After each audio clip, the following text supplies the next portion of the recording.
There it goes. Dragon's a little wonky today. Oh. Right. Works better when I actually have my ring light on.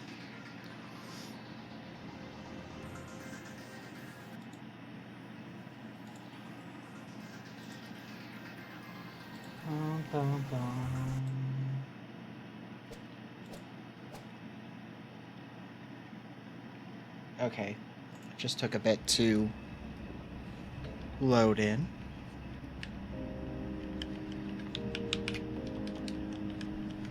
Okay, why is my controller not working?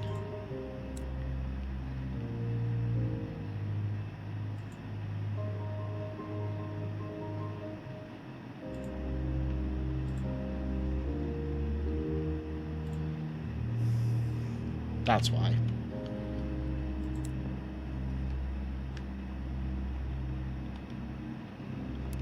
Obviously, we're doing a new game. Look, here's a thing for everybody who plays games. This game technically has roguelike elements. I don't think they're really that useful for this type of game, because it's mostly a story-driven game that's kind of merciless when you're doing the non-story parts, which is very visual novel style. So it's basically you just having to replay the same story over and over and over again, unless you're like really good. Now, it can be fun, it can be interesting. This is a stream. There's only so many times that people would be okay with, like, here's the story.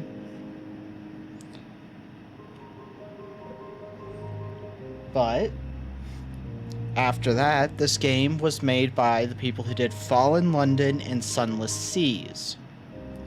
Now, I might do a Sunless Sea playthrough in the future, but that one would be a lot slower than this game, and I'd kind of want it to be more of a collab with friends, where we can pretend to be like the sailors in the game as we play it, so that there's something to do as you're just doing the various monotonous things in that game.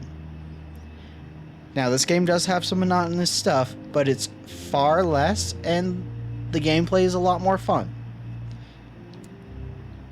So, I'm not going to change any of these.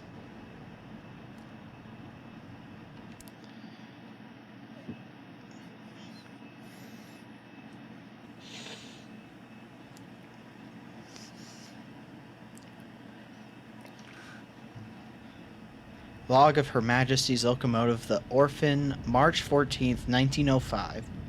Our expedition to the domain of the dead has been eventful. The Orphan is damaged and in grievous need of repairs and supplies. We are returning, in haste, to the Reach, where I hope to make port at New Winchester. May God be with us, for 1,000 deaths wait in the sky. Final entry of Captain Amelia something Whitlock, DCM.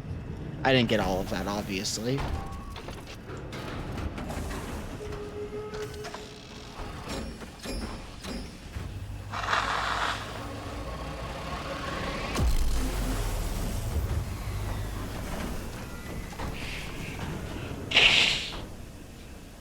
Oh, I should have muted my mic to do that. Sorry, everyone. I'm having some really bad... Ugh. It's summer, which means that I'm dealing with, like, allergies pretty severely, and I just nap. I've been awake for maybe an hour at this point.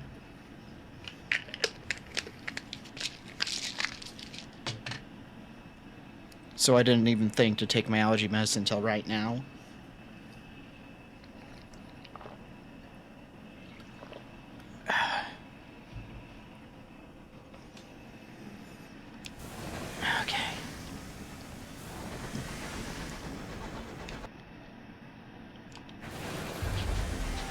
Okay, that was weird. I was just making sure the controls worked.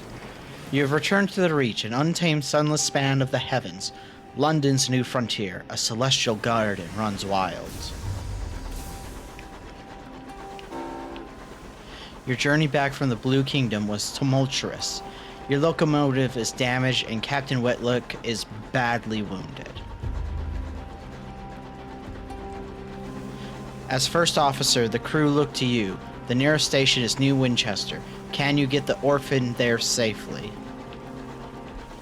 Oh good, there is a cruise control. Much of the relief to your strokers, you find a barrel full of fuel among the detritus.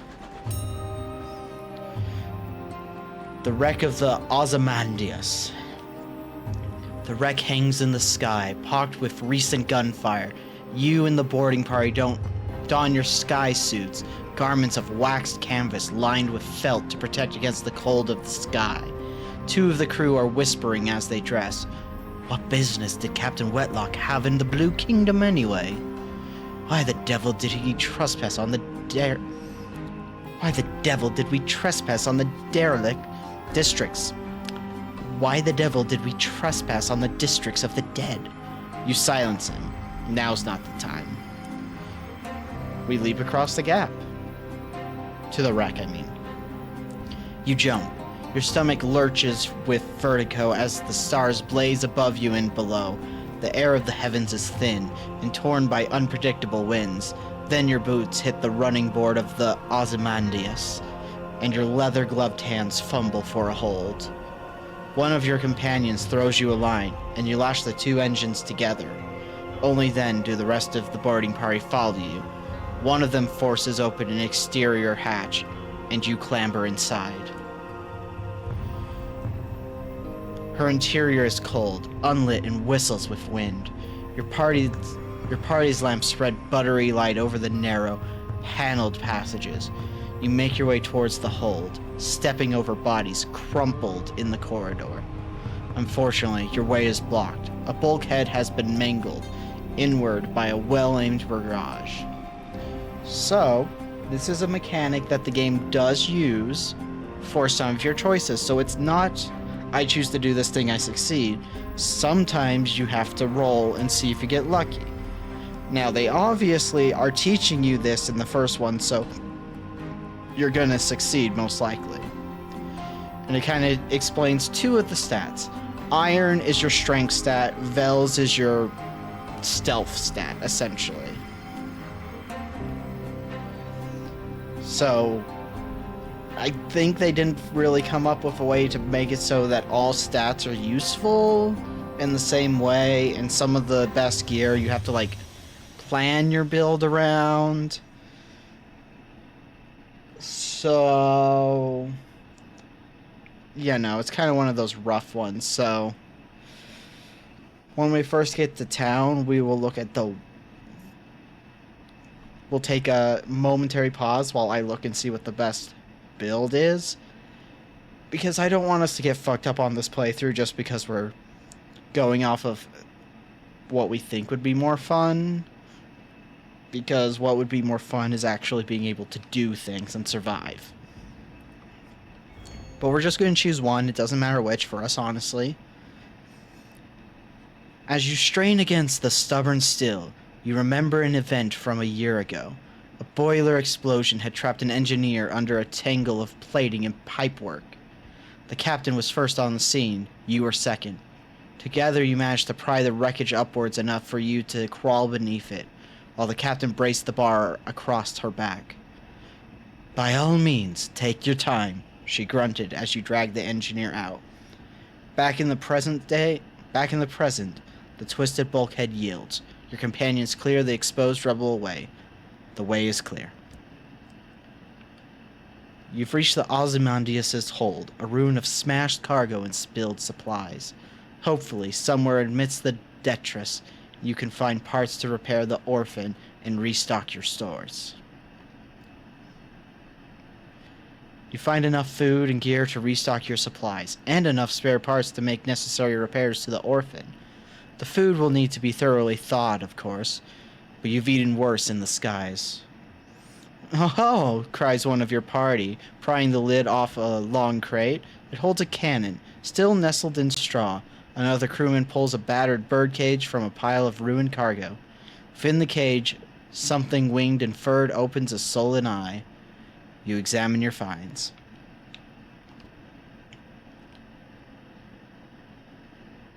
So, these are kind of... This is just giving you two of your mechanics.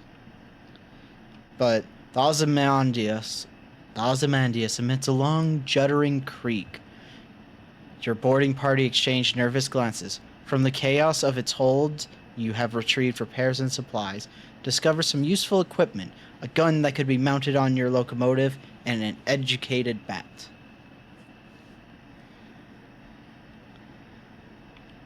The Cotrell and Havasage Jerusalem fires Singer shells in a good range, more or less accurately. You order two of your party to get it back to the vessel and fit it immediately. The Ozymandias groans again. The structure shudders. Spasmodically?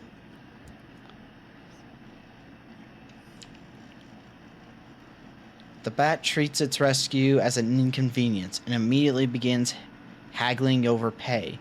You offer to put it back in the damn cage and leave it on the Ozymandias, at which point it becomes more polite. You doubt it will last.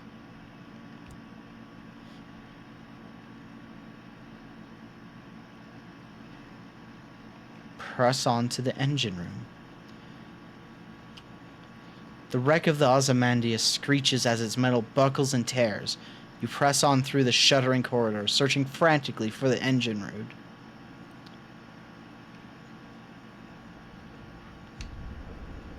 Okay. The engine room is gray with spilled ash and littered with corpses. Little has survived the Ozymandias' ruins. You search fruitlessly for coal, but linger too long. As the wreck is racked with final, violent tremors, you race back to the orphan. With a dying groan, the Ozymandias splits in two, sending shards of splintered plating spinning into the sky. Several of them bite into the orphan, mauling its hull. Stoking your engines, you steam away from the collapsing wreck. You are restocked at least, and rearmed.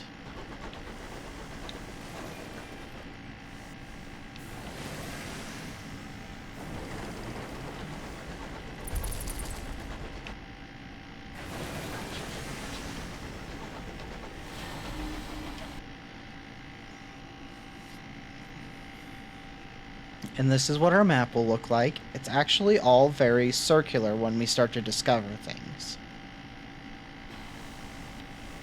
You bribe your bat with...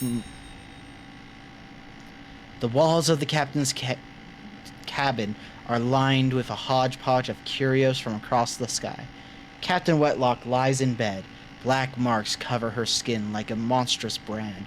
When she coughs, coils of acrid smoke pour from her lungs. Inquire after the captain's injury. Let's just approach the bedside. Her mouth is blistered from the blue fires that dance on her tongue. Her hand grips your arm. Her skin is hot as a kettle. Made arrangements. The orphan will be yours. Her voice is just a rasp of burned meat breath. Promise. She breaks off to scream a word in a language that was not made for human mouths. When she resumes speaking English, she is weaker. Her request little more than a gasp. Promise me one last service. Promise. We'll just... She sinks back, relieved. All in my will, she gasps. Be a better... She breaks off at the sigils burned into her bones flare, glowing cherry red through her flesh and skin. Better captain than I. The effort exhausts her. She sinks back into the scorched pillow in a twisting, frantic fever. The walls of the cabin's cabin... Oh, wait. Okay, it's just the same. You leave the cabin in the scorched stink of its air behind and return to the bridge. New Winchester is further than you'd like, and the captain hasn't long left.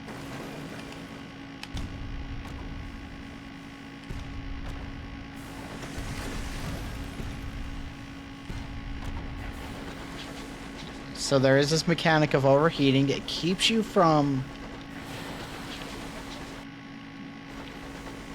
what's the phrase? It keeps you from overdoing things.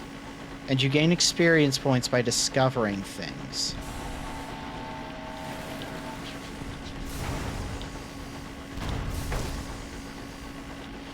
Oh, my momentum is too fast.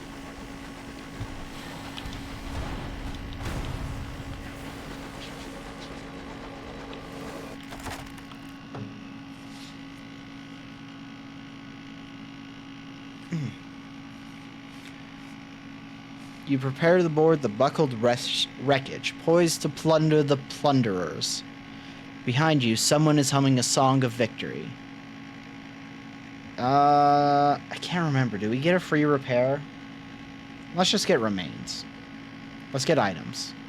Your boarding party returns with wallets and watches, cufflinks, lockets, and keepsakes. You store them in the safe to be pawned when, if, you make it back to port.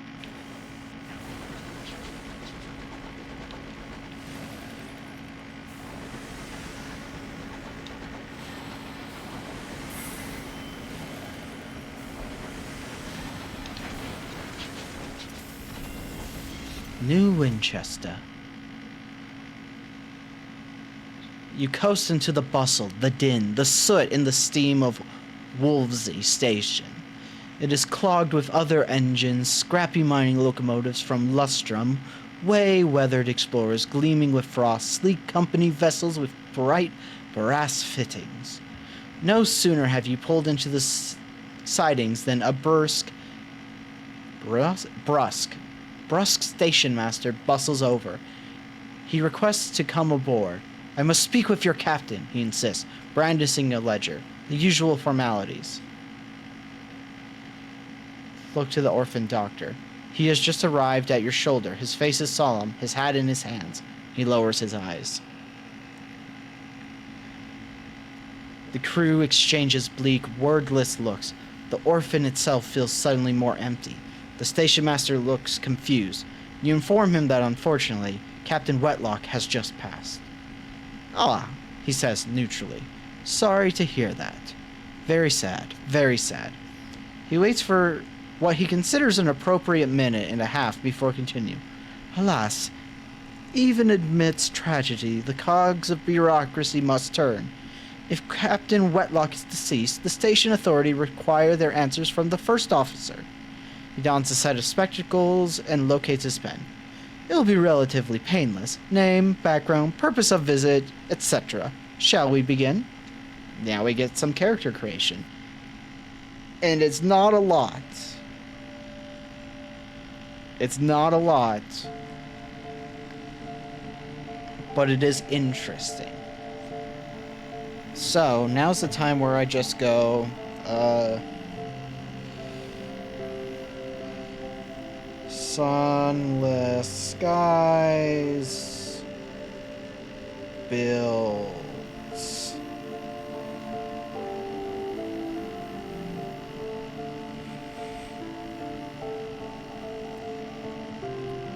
Just read it.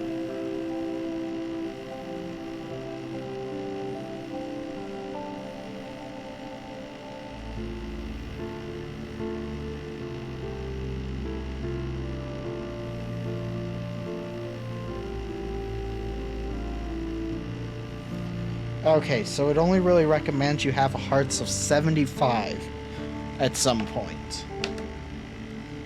So, you know, not a huge thing.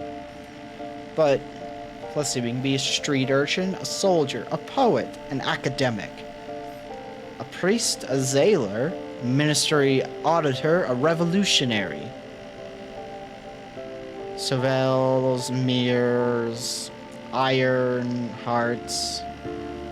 mirrors, hearts, iron. We're gonna go with street urchin. Today, London lies between the stars.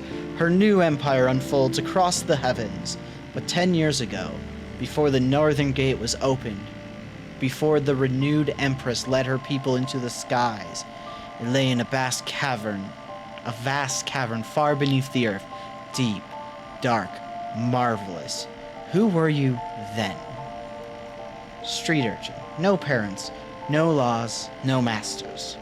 But also no roof over your head, no money, and often no dinner. Freedom comes at a price. You were a street urchin. You raced barefoot across the chimneyed rooftops. You stole wigs, wallets, and purses. You made offerings to forgotten gods. The urchins of old London organized into gangs. Which did you belong to? So, we do know we want to try and get to 75 hearts, and that's our only real goal. So, it might be the knotted sock. Get us a little bit of a head start on hearts.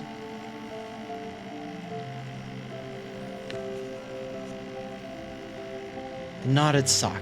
A close-knit bond that occupied a haunted rookery in the worst part of the city. Choose your captain. So this is an option, or choose an ambition. What does winning mean to you? So, the truth, awful I understand, is really hard.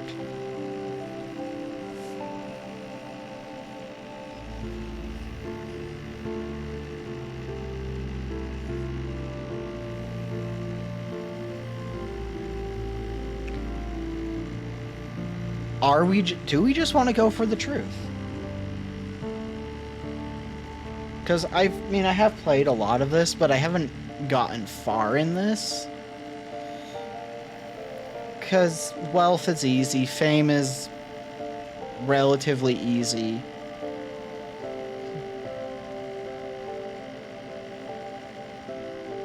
So it recommends beating wealth or fame. Do we do the rough challenge of just going for the truth?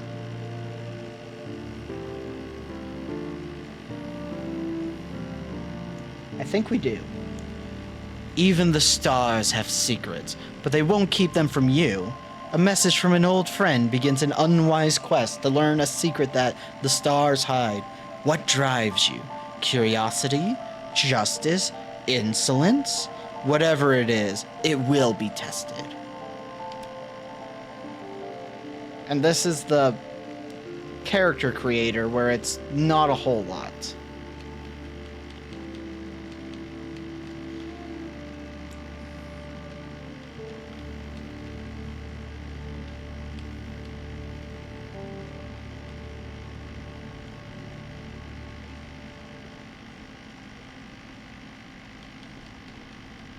But obviously I'm going to spend some time getting it going.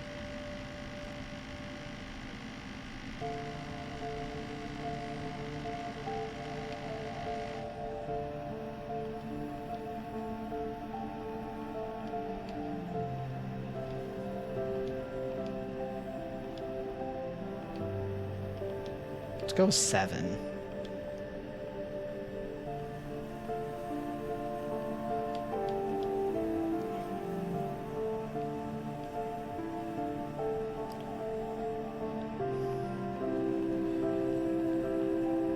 We'll go, well, maybe madam. So they give you a lot more of these term of address than they did in Sunless Seas, which was he, she, they, essentially. We're gonna go with...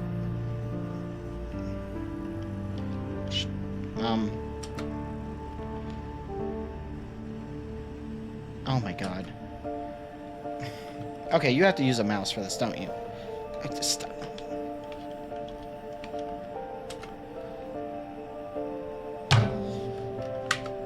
Game! You bitch!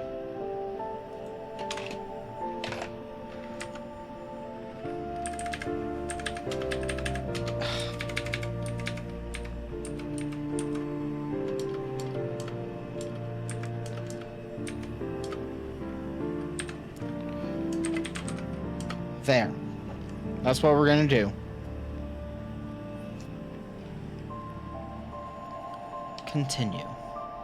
And this is everything we've done. We're starting with 17 in hearts and 25 in veils.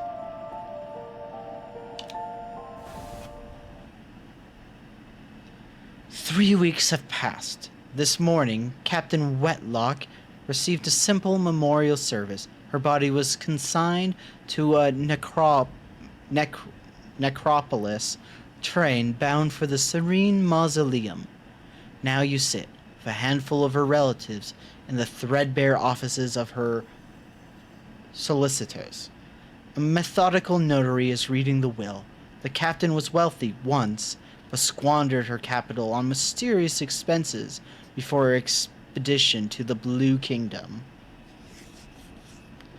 The captain's relatives, from whom she was mostly estranged, are clearly wondering why you are here. In a final codicil, the notary announces, Captain Wetlock confirmed that possessions of the orphan was to pass to its first officer. He peers at you with dry, gray eyes. This includes a certain black box contained in the orphan's hold. Captain Wetlock's final request that, at a time of your choosing, you transport said box to an address in London. He hands you an address card and deposit it there. You are not to look inside. She gave no explanation. That's it. You're captain now. The orphan is yours.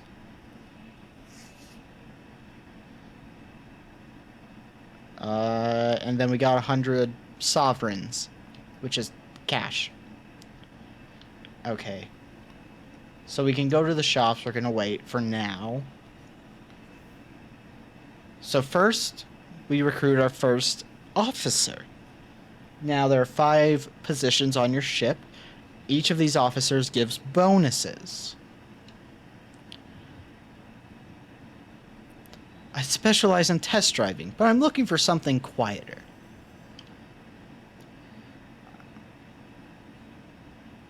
The driver indicates a crashed engine, still smoking. Like that, without the screaming.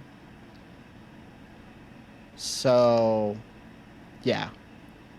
It also gives us establishment affiliation. Affiliation with various things are factions, essentially. Oh, it's just giving me all those tutorials up there. The driver board's eager to get started. I recently parted ways with the Windward Company, they explained. Personally, I think a crash a week isn't so bad. They disagreed. Oh well, live and learn. So now... So we do have to repair.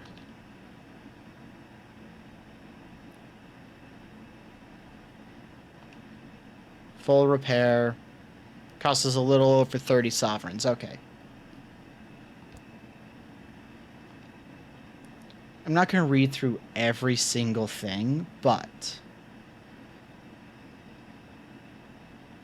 So, you don't have to spend sovereigns just to do this. It just kind of starts a quest line that's really short. So you go in here. Okay. Old pistons gleam on the walls. The shelves are crowded with mementos from across the sky. The clientele raise their voices to be heard above the comforting clamor of the adjacent engine yards. Introduce yourself to the seasoned captains. They are always happy to offer words of advice. Sometimes many words. 4 are gathered at their usual table. The masked citizen, a libertine, polymath, and pioneer of the neo-nocturnal artistic school. The bedeviled Didact, a scholar haunted by his discoveries. The plucky baroness, explorer, collector, philanthropist.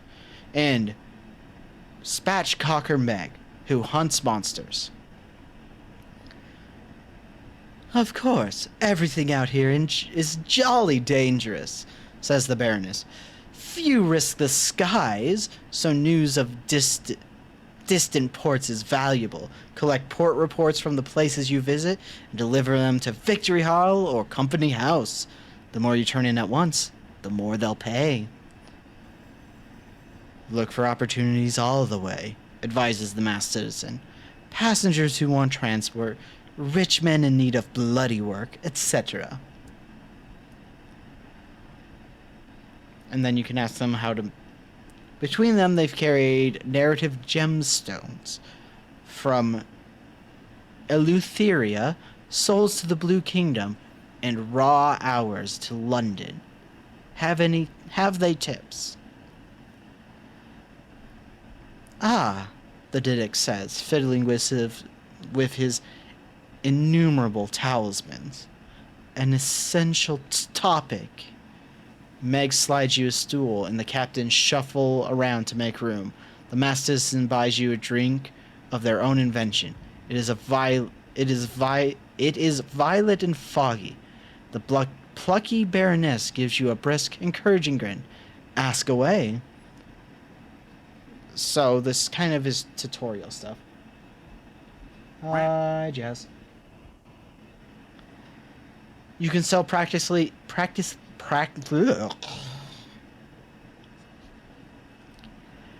You can sell practically anything at the big trade hub like New Winchester, the Baroness answers. If you want to buy, though, you'll need to travel to more distant ports, each specialist in a particular export. Meg spits chewing tobacco onto the floor. No money in buying at market prices and selling at them too, though. You want to look for bargains or prospects of people offering better money. Buy cheap, sell dear. You can sell, not buy, any trade good at a major port. Lesser ports such as each sell a single good. You can see what a port exports by selecting it on your chart. So that's good. It means that if we're doing selling, say we need money to get gear, we can just look at the map, look at a port, and see it sells this. You just have to be at the port once or twice first. I think it's just once. So prospects, we'll get into. The masked citizen sips their drink. The biggest part in each region has a bazaar where captains do business.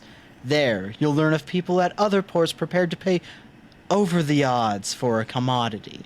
When you accept the commission for a prospect, it's yours. No other captain will pursue it. It's all fantastically civilized. They smile and droll. We're playing Sunless Skies, which is kind of a visual novel, but kind of not.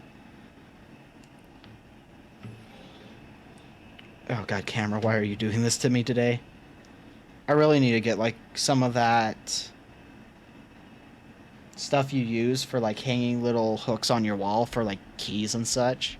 Maybe it'll keep fucking thing in place. You'll have to... Oh, it's the smart guy. You'll have to source the goods yourself, of course, says the benevolent Didact. Find a port that exports them. The client will want a certain amount. You can supply some or all of it. But if you provide all they need, they may furnish you with an additional reward. So it's essentially a way to get stuff. And now you can ask about prospects, which can give you more stuff. Yeah, we're essentially space pirates, but we're all incredibly London. The host of Madeline's needs an urgent delivery of seeds. Paying a pretty penny, too. If I were you, I'd get to the bazaar straight away, put my mark against it. Meg grunts. Broker in Port Avon is selling cheap seeds. Chirpy chap, God knows why.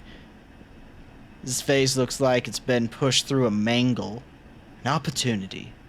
Port Avon lies in the east of New Winchester, and Madeline lies in the west of New Winchester. Yes. Well, so Sunless Skies is a branching timeline of Sunless Seas, which is based on Fallen London. Those two games take place concurrently. This one is where London found a way to go from being underneath the earth to in the sky. So, yeah. We're trying to find the truth is our, like, main storyline. So that's probably what we'll be learning about. I'm not sure yet. I haven't started the quest. Okay, so bargains. Spatchcocker Meg wipes beer from her lips. No, we're this busy. Deals are snapped up fast here. Visit the bazaars, acquire reports. Can find all sorts. Limited supply, mind. A bargain won't hang about forever, though, the Baroness confides, steadfastly ignoring Meg's manners. So don't hang about. If you've space in your hold, snap them up. You can always sell them at a major port for an adequate return. So, the best way to make money is doing prospects. You get them, you need to get certain supplies, deliver those supplies to certain places. You get rewards. Or if you go to a place, they will have bargains where things are sold at stupid cheap. So buying as much of that as you can and then selling it at a major port, even if it's not used for a prospect, is also a good way to make money. Technically, you could beat this game without leaving the first map area, just by doing that, I assume, but that would get very boring, and also we're not worrying about money.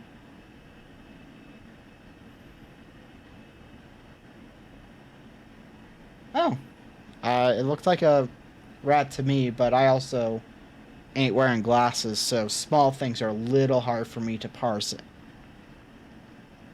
perfectly. How to put this delicately? Is there perhaps a way that a resourceful captain could produce prejudice circumstances in their favor? Meg laughs, a noise like a sneeze crossed with a ricochet. It ain't who you is, it's who you know, innit? Nepotism. She taps her broken nose. Quite, the Masterson remarks. The wider your circles, the more advantageous the opportunities that will present themselves. A wise captain makes the most of them.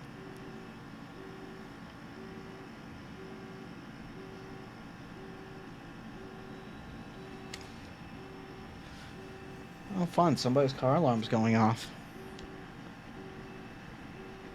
I know it's not mine because I don't have a car alarm. My car's too old.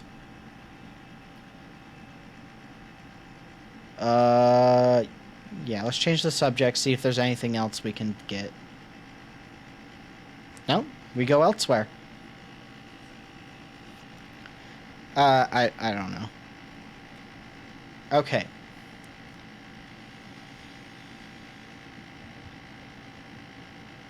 I don't think we're gonna hire on crew. We've repaired the locomotive. Let's go through the quests we can do. Yeah, but it's like a 2000s model, and it's it's not a great car. It's just that I own it fully and don't have to make payments on it, so it's a good car for that. It's a Ford Focus. I think it's an '06 specifically. I know it doesn't have a car alarm.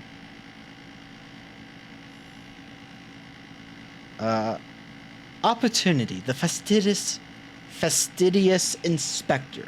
Excuse me.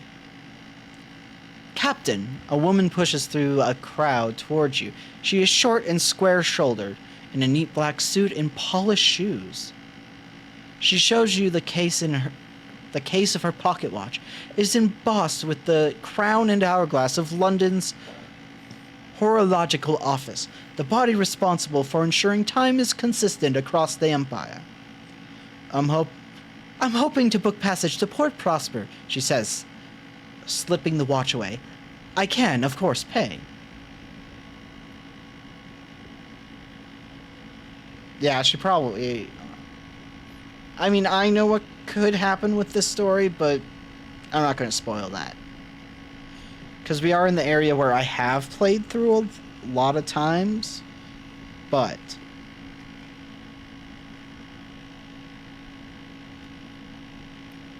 Okay, well that raises a question. What classifies as short? Thank you. The locomotive I was on broke down following a boiler rupture. The chief engineer's fault, I suspect. A gentleman fonder of brandy than of diligence. Here, an additional sum to seal our bargain. Prosper lies to the northwest of New Winchester.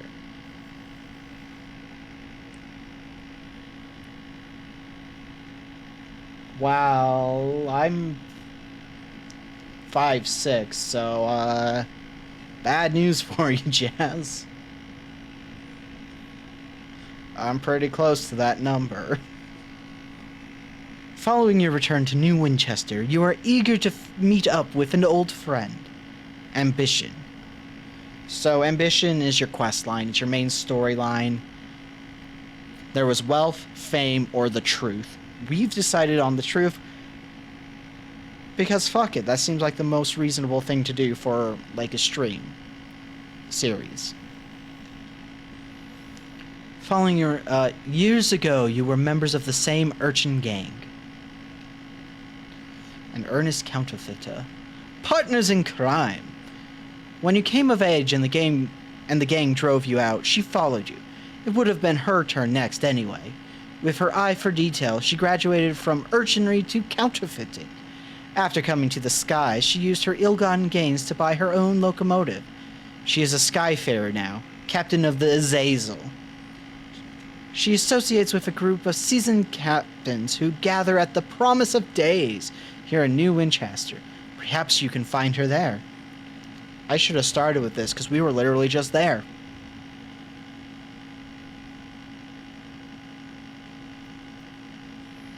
Well.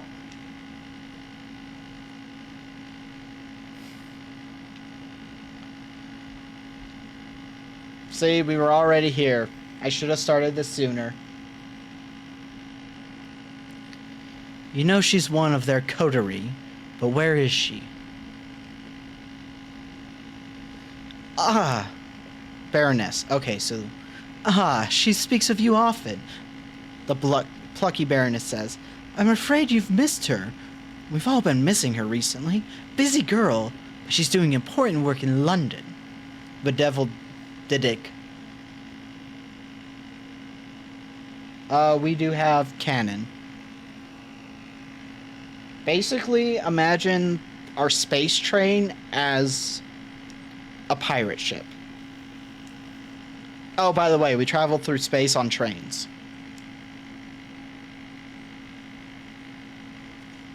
Don't know what else to say besides that. The bedeviled Didic frowns darkly and fingers one of his amulets.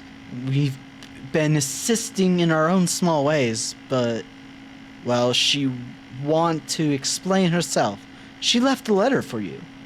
Meg pulls a crumpled envelope from the pocket of her patch coat. I'd open it somewhere private. Or someone, she glares at the masked citizen, will try to read over your shoulder. The masked citizen nods, unapologetically. It's true, I'm a disgrace.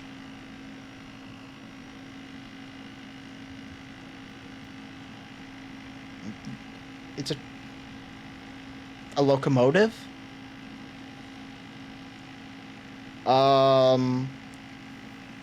What the Murder on the Orient Express takes place on? I don't know how to describe a train. I kind of just know it as a train. Ambition, the encoded letter. Oh.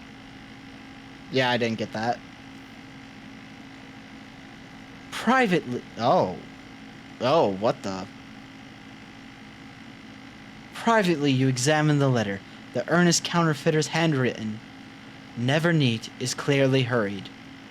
There are several unfinished trains of thought, angrily struck through. She writes coyly of having embarked on a journey of the most fundamental discovery, and of having uncovered celestial secrets. She says she wants to discuss her progress with you, but does not say where or when. The envelope also contains a collection of unfinished crosswords, cut from the newspapers.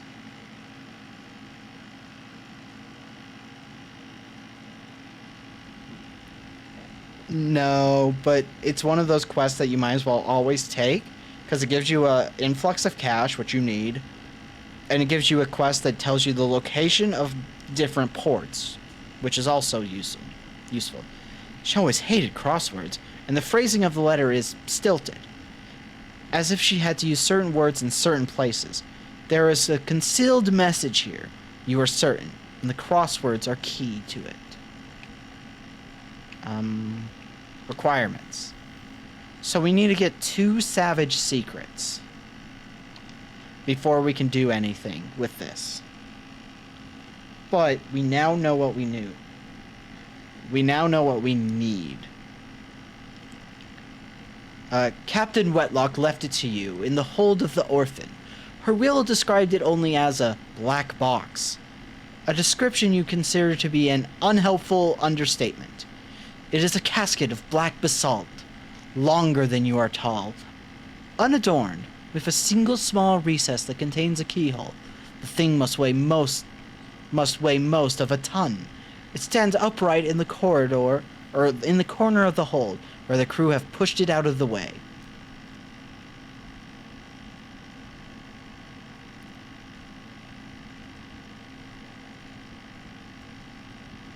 So, thing is, we're gonna actually hold on to the mystery. So we're not gonna sell it, we're not gonna examine it. Try to remember when the captain acquired the box. It was the subject of speculation among the crew. Captain Wetlock had it brought on board just before your ill-fated expedition to the Blue Kingdom.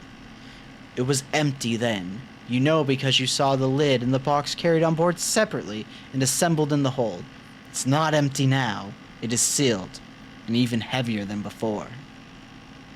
But you left for the Blue Kingdom shortly after the box was delivered and made no stops on the way. So whatever inside the box now, Captain Wetlock found in the Blue Kingdom. So, obviously at some point, we're gonna go to the Blue Kingdom. Because it's the first major map that's named even before you know where you are in the Reach, which is where we're at. Now, it does mention them, like, back to back, so take that how you will, but, you know. The last request of Captain Amelia Wetlock was for the box to be transported to a specific address in London. Alternatively, you could perhaps find someone willing to purchase it as a curiosity, and if you knew what was inside, you might be able to command a higher price. But, as I said, I want to see the mystery unfurl on that. So now, it's time to do some searching. So first of all, we need to get these.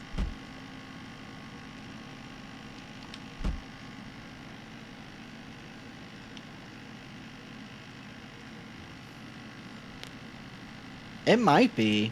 The Blue Kingdom, off of what little I do understand, is kind of the last place you want to be, because it's where the dead tend to end up. But dead isn't exactly dead in the Fallen London universe.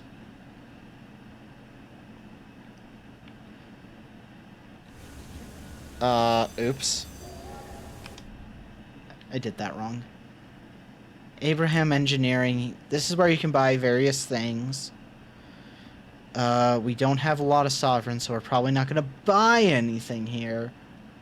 But eventually we will. Fuel. I think it's good to... You always want to have inventory space. So we're not going to, like, fill up all of our stuff. And this is the engine yard. This is where you can get new trains. But as you can see, they're quite expensive.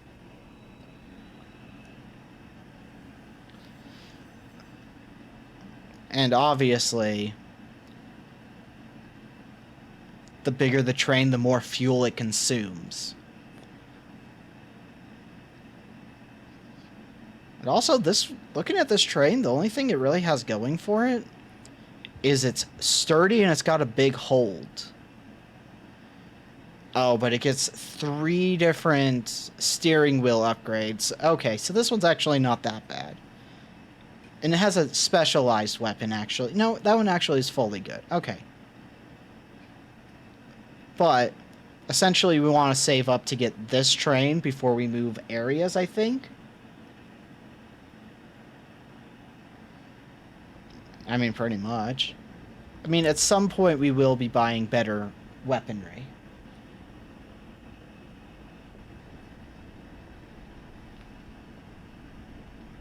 Would it be a custody? I mean, kind of. With what little I understand, it makes sense.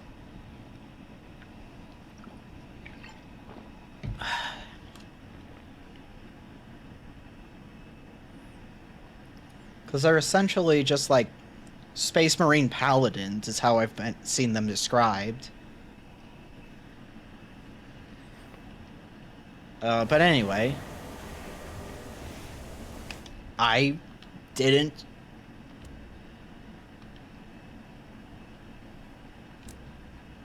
Oh, right, you only sell fuel and supplies.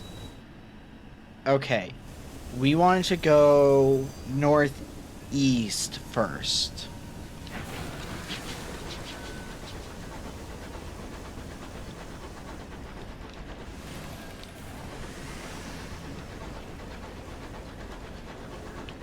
Oh, also this game has really good sound design.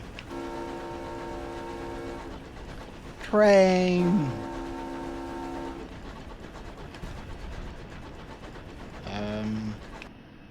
So, we got our journal, inventory status, facets, and officers.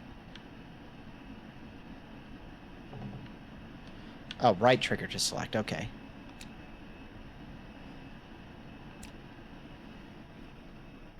I forgot to assign the officers before we started doing anything.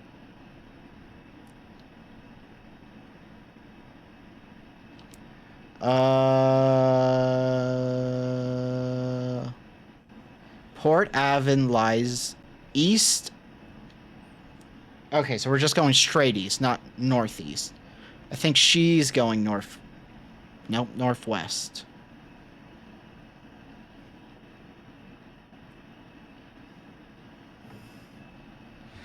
Okay, come here, cell phone. I'm just gonna look it up on the phone, because that's easier for me. Oh, why did it put me in that server? That's odd. I mean, yeah. I don't really know if the Fallen London team have any, interest in that. That was great speaking, brain.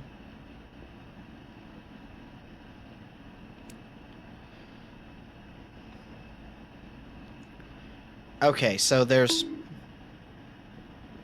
factions to worry about in this game. Essentially, for the crown or against the crown.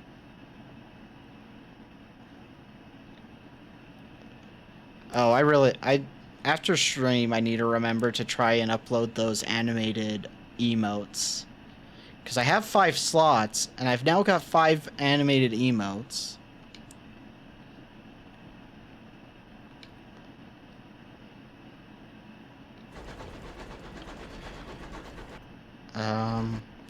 Okay, so we gotta go upward and then to the right. Oh, excuse me.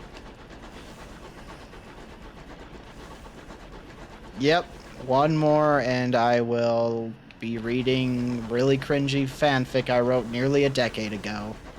Actually, I think it's over a decade ago now at this point. Now, if it happens...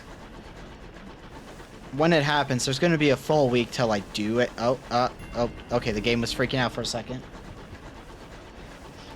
It would be like the next week's stream instead of like the most low. I forgot how to use the fucking bat already. That's how.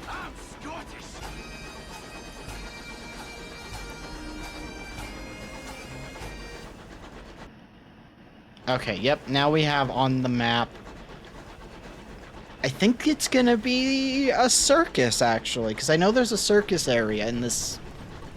in the Reach.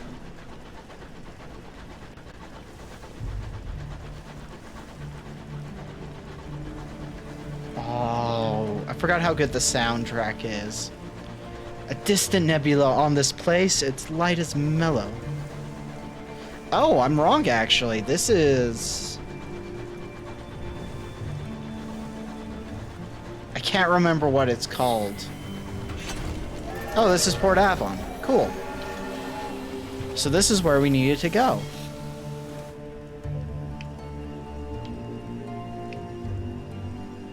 Behold, a ruin of giants, gargantuan blocks jigsawed together, furred with moss and whispering with orchards. A bucolic village nestles amongst them. Smoke coils daintily from the chimneys. A leisurely game of cricket unfolds on the village green.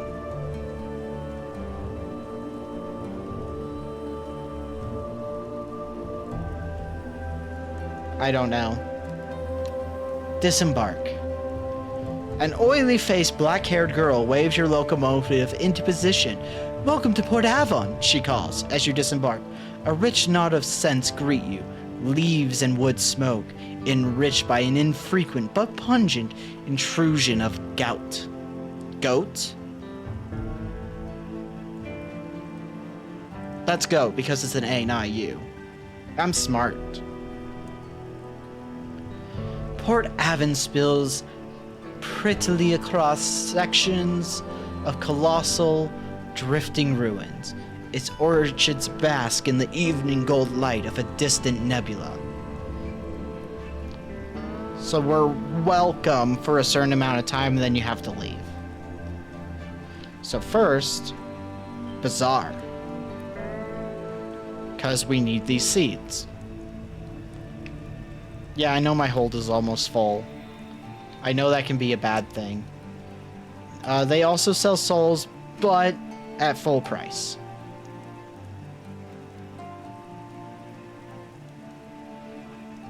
Yeah, that sounds about right. I don't like D&D though, so I think I've more than enough explained my frustrations with D&D. Oh, we've got ads, so everybody, get up, use the bathroom, stretch.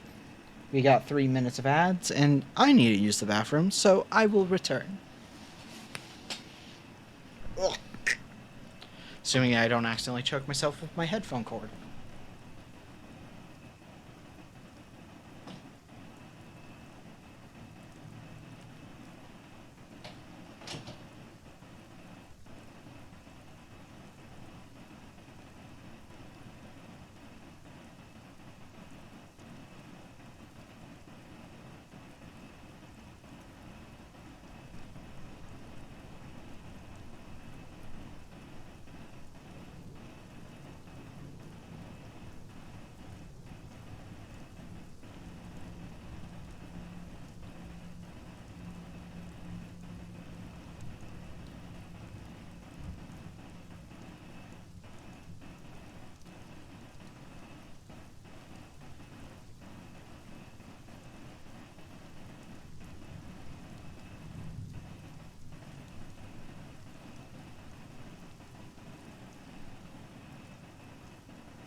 Okay.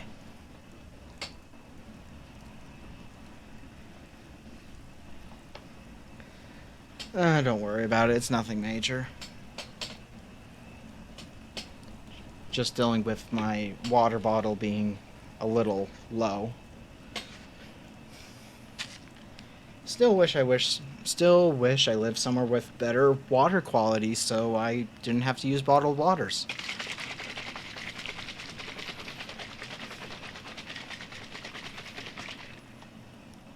But, yeah. America's kind of shit in a lot of states when it comes down to the water quality.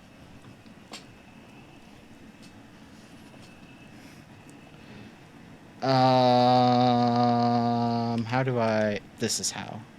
How am I doing... Ooh, I've only got 28 sovereigns.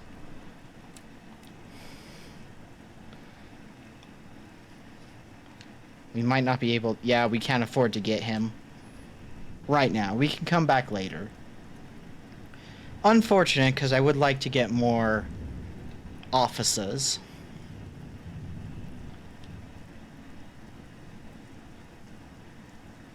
Port report.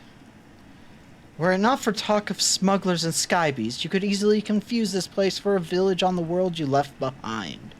It's quite peaceful here. Apart from some fuss over a newspaper delivery, the villagers frown and change the subject when you ask about it.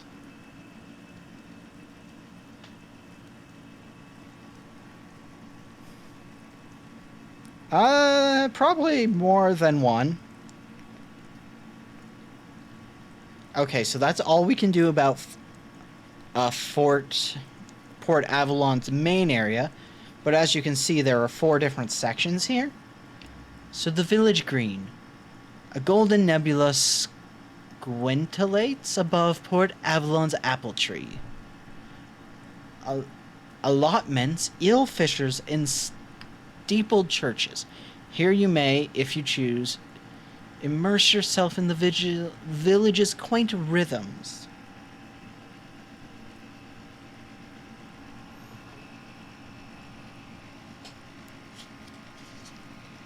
It's like that joke a lot of streams do, where they're like, mods, flatten his penis.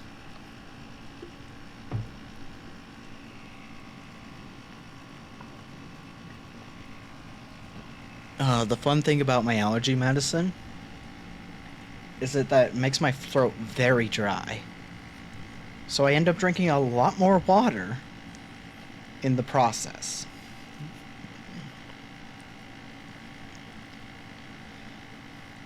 Someone has grafted brass wheels on the carcass of an old armoire and impelled its top with a jaunty damasked umbrella. A man stands behind it, flesh and finery, the colors of the dawn, shepherding customers through the sampling of wines. Sweet wines, sour wines, subtle wines, and sinful. Spirits of every vintage, save, of course, the Hesperidian cider. He gives a small, sad laugh. I know, because I looked. This is the only place with real apples. But even here, that cider eludes me. He beckons you with a gloved hand.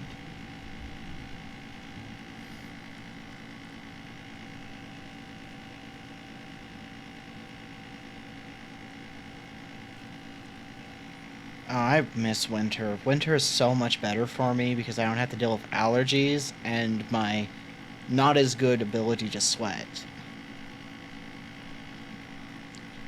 Come here, come close and listen. You're a effervescent thing. I have a story. An associate of mine. He once gave me a sip of it, one golden drop to place under my tongue, and my life was changed. A carnivorous pleasure steeps in his voice as he speaks. I went back to the store immediately, of course, but the price was too much. And then eventually the dreams drained away, and now I'm here, serving wine to drunks. His laugh is black and bitter, but the auroral sommelier gives you the address. Nonetheless, just in case. If you decide to risk the same grief, savor it for me.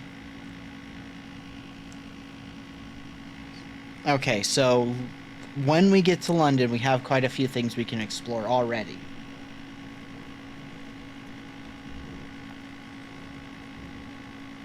The village green.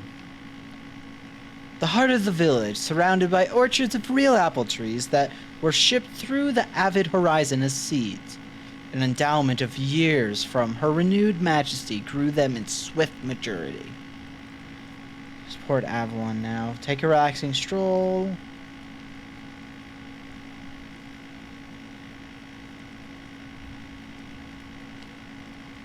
Okay, before we do this, though, we should really explore the other areas.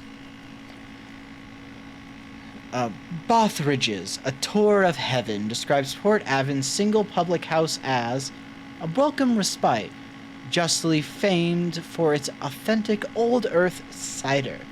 The locals can be welcoming for a while. You may be able to recruit more crew here.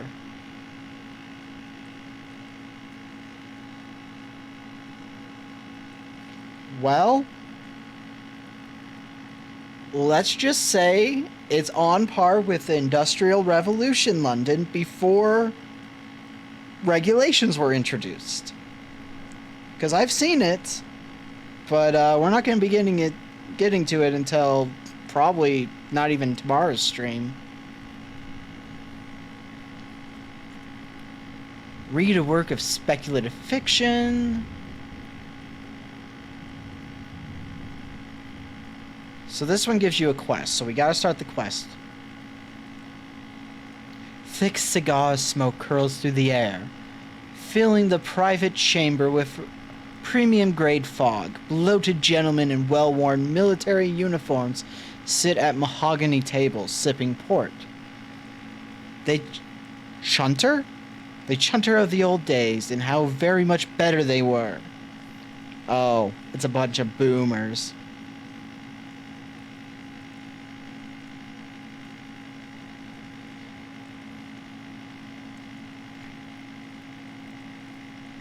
You'll see. I don't think it's going to be the same, but I think it's going to be very similar in the not to go good. A stout veteran gives you a polite once-over. I suppose we could countenance of application. Of course, membership is not a matter of mere money. No, no. He directs your attention to the trophies. Most are old and musty. Neath creatures, deer, foxes, and a bear. All hunted in the members' now long-distant youth. Perhaps if you could help decorate our walls with some impressive local fauna, we could talk matters of first payment and then membership. Of course, we could hunt the beasties ourselves, and we will. By thunder we will. But the fire is so warm, and there's his port left in the bottle. So these guys are never going to actually go hunt these things. Good? Good? Good. We all agree. But they want you to get a Conductor, a Croyster, and a Scribe Spinster, which are really weird alien creatures that we will fight. Some of them pretty common and easy to deal with. Some of them kind of a pain in the ass, but not super common.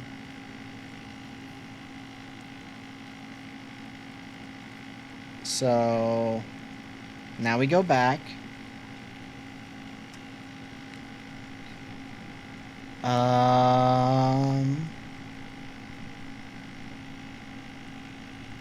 Yeah, they're incredibly British.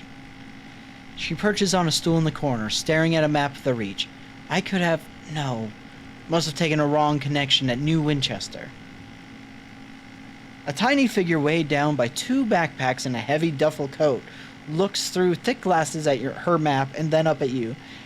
Excuse me, I need passage. I don't suppose you could help me. I'm on the trail of unusual beasts. I can pay you for your time. I mean, it's money. Lustrum beams the short... Ooh, it's giving us a... Lustrum's a place we need to go to.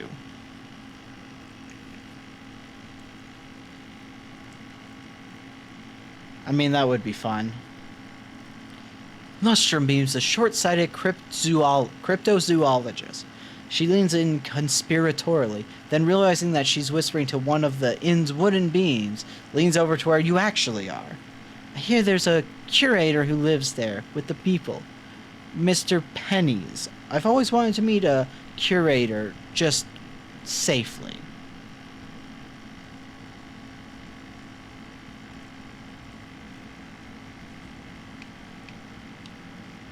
Yeah, we're really being punished by not having sovereigns right now, because there's 2 different crewmates we could get to fill up 3 of our 5 slots that we just can't get.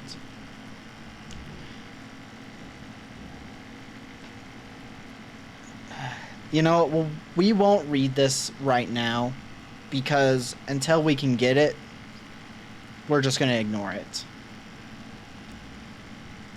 Nope, we were literally there. What palace was this? What giant king made his home here? And why did he abandon the vast stores of souls that the locals still quarry from beneath the stones? Perhaps you might risk a future excavation of your own.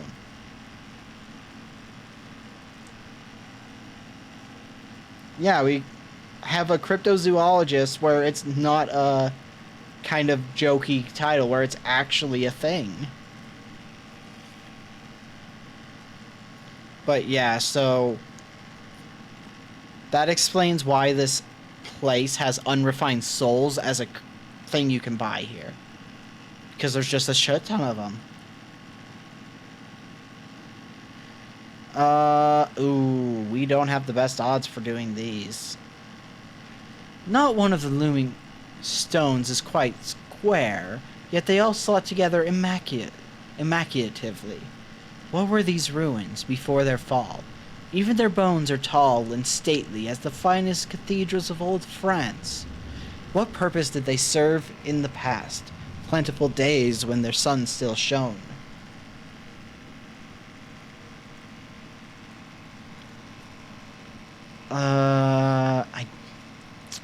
We're gonna wait till we get some more level ups to our thing, because we're gonna come back here, obviously. So we're just gonna do things in Village Green. Till we run out of our welcome, because you can get things. The game could charitably be described as stately, but there is a moment of excitement when the batsman hits a 6 and the ball whizzes over the thatched roofs, over the edge of the port. It is lost forever in the starry deeps. The audience groans. Play stops while someone goes to get another ball.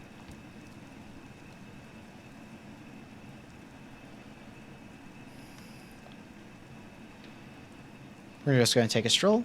Above, a golden nebula is fierce in the sky. Amber light dapples the curving lanes. Locals nod to you, cautiously as you pass. A light drizzle of silver rain brushes the village. Its beads are bright and tiny as pinheads.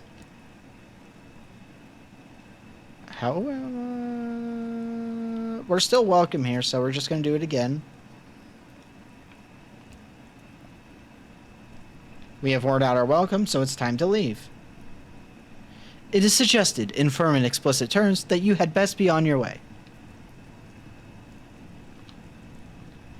So, he's assigned...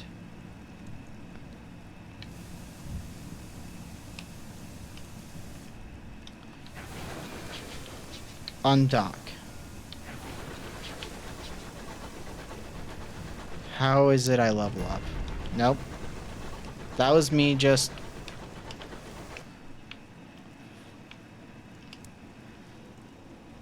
So this is our history. So this is kind of like our background.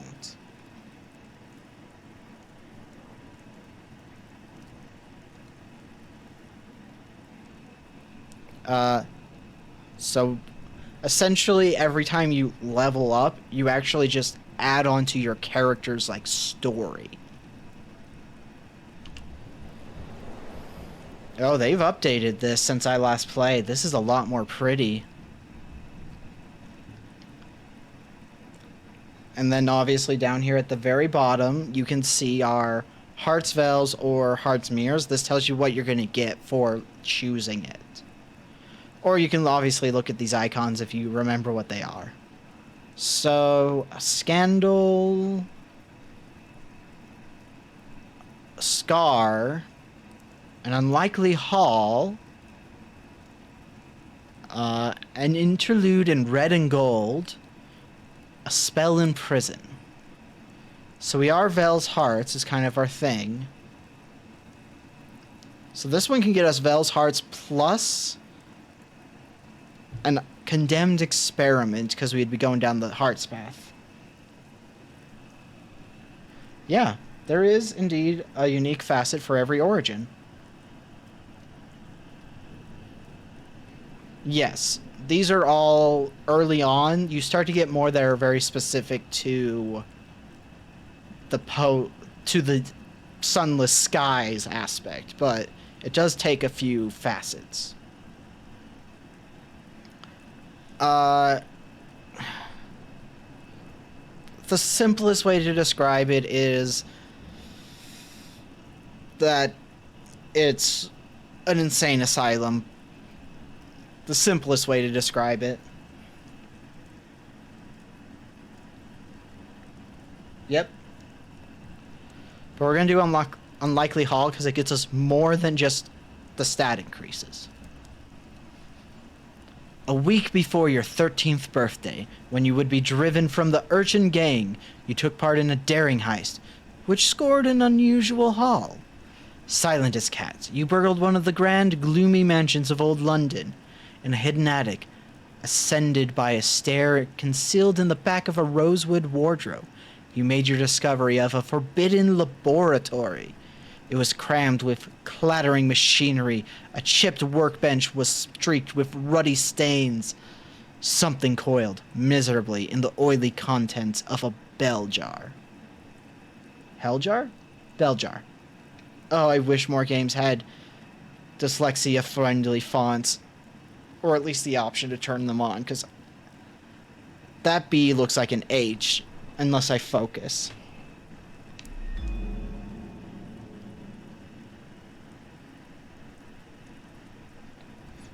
Yeah, most of my knowledge on Fallen London was early game because it has idle games, social, real life time, energy regeneration, whatever. Which just makes it kind of boring after a point because it's like, I don't really want to keep returning to this daily, honestly. That said, I did play a lot of Sunless Sea, so yeah. I remember that it was really hard to end up being cannibalistic in Fallen London, but in Sunless Sea, you just do that without trying.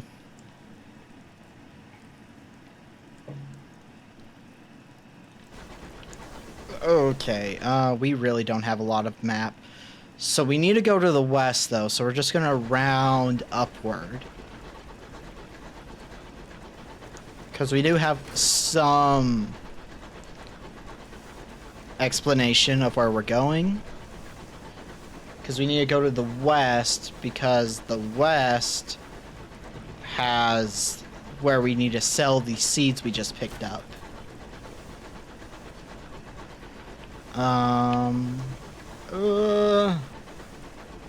I do not have a saying, so we cannot do that. Unfortunately.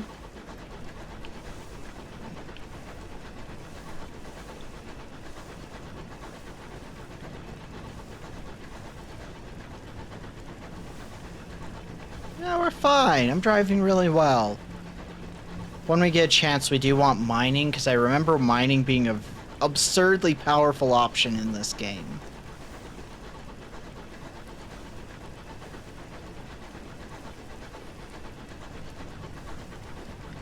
This is clearly alternative history since it's 1905, according to our bottom left corner there. Oh, excuse me. Oh, I forgot to talk to the fucking guy.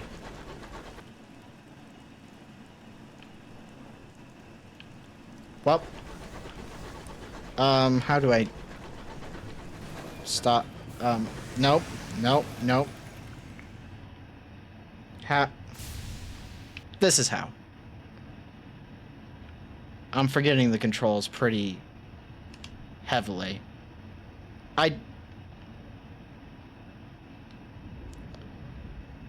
How? Speak.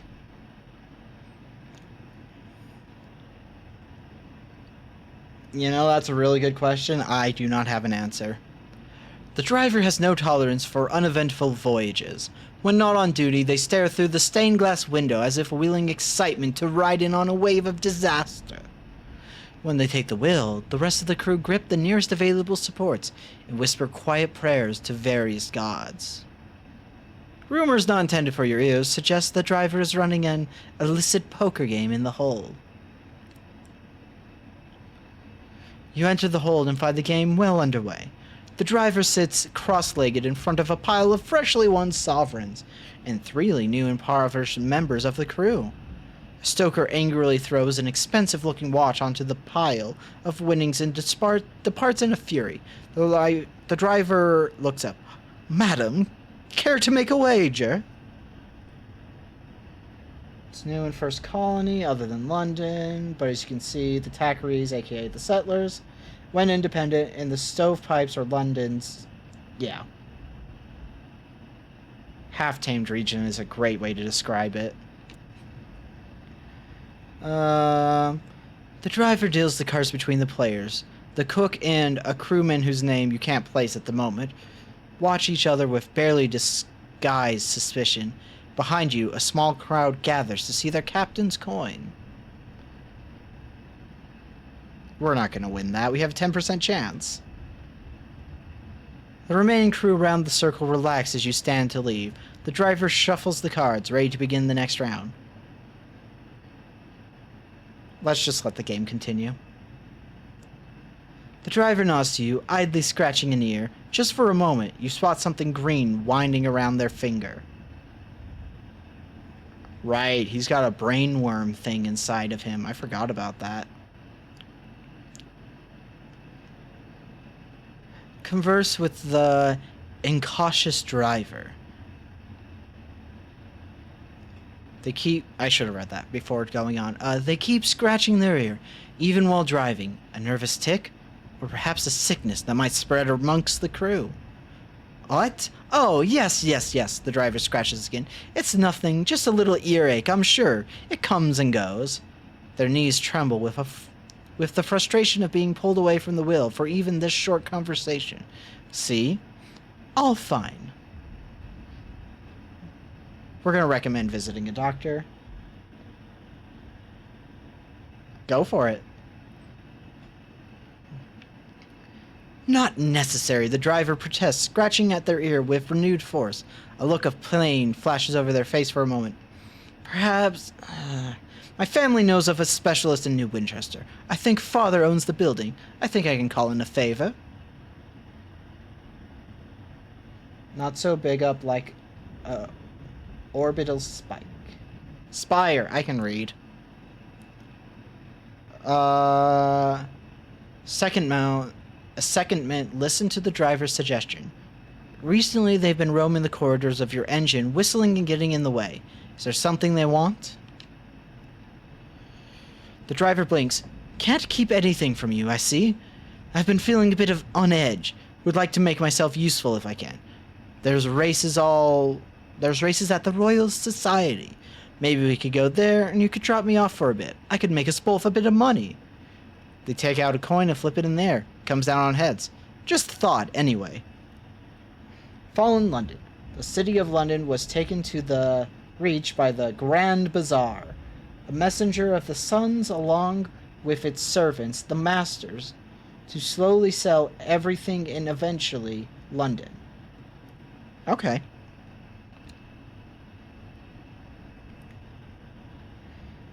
But as we know, London didn't stay there and got technology to launch itself in the skies, and now they have their own domain. Okay.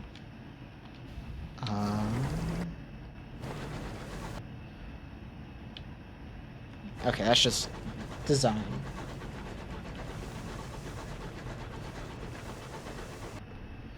Oh. Right. Forgot about the fastidious inspector. I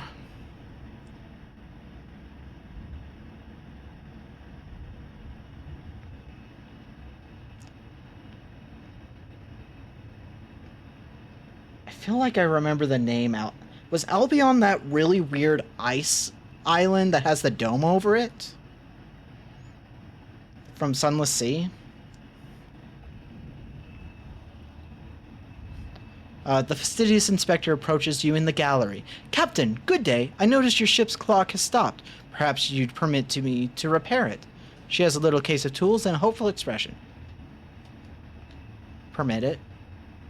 She gives a grateful flicker of a smile and sets to work. Soon she has the back off the clock and has spread tiny cogs across the gallery table. Obscure horological tools gleam brassily among them. Everything has a place. I appreciate the opportunity to keep myself busy. Staring too long at the stars is harmful to the temperament.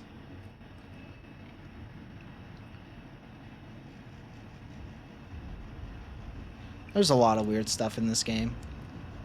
The fastidious inspector has a we already know what she looks like.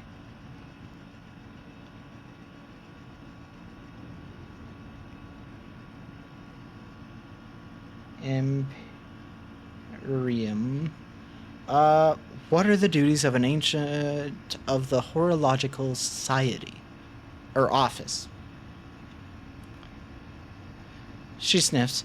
It is of a fundamental importance that 10 o'clock on the 2nd of June is one corner of the engine of the Empire occurs all at the same time as 10 o'clock on the 2nd of June in the opposite corner. How is an empire to function if it can't agree what day it is? Unfortunately, the process is complicated by the fact that time is less reliable than it was. The hours trade has seen to that. Yeah, time is just not working at all. The seat of the empire lies in far-off Albion, where a man-made sun burns in the sky. Oh, it's the bottom left corner of Sunless Sea is where you find the weird thing. Another sun blazed there once before her renewed majesty conquered it. London sits in her coat of smog. Courtiers squabble at the foot of the throne of hours, hoping to receive endowments of years. Meanwhile, hard-working civil servants labor to ensure everything runs as it should. Was there a touch of archness there? All is normal. I miss her, though. There is no city like London in all of the skies. And Albion is very different from the Reach. Much more civilized. Oh, yeah, she's a snooty person. Cool. I've got a very good voice for that, then.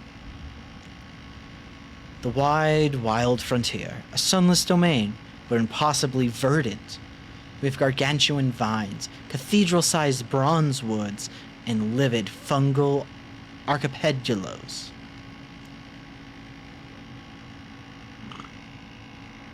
You can kind of tell when I'm about to stumble over a word by just the pause that happens. It was an uncouth splendor, but I miss Albion and the steady light of the clockwork sun. These sunless reaches are so misty and quiet. She pauses, but critical. The territories here are rich with raw hours, and enough vegetation grows on them to feed the whole of London, even if some of it is a dubious shape.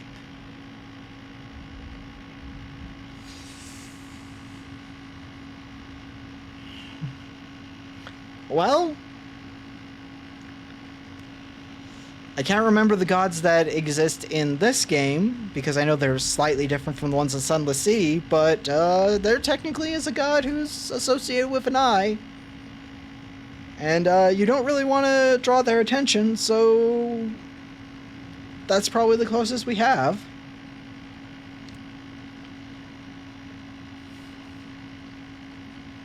Ask about the hours trade. You've heard the Empress awards her favorites with gifts of years to extend their lives, and that you can become rich mining for hours to satisfy London's hunger for them. Oh, hours have more uses than that. We use them to increase the efficiency of work worlds, to speed journeys to distant regions, to resolve overcrowding in prisons.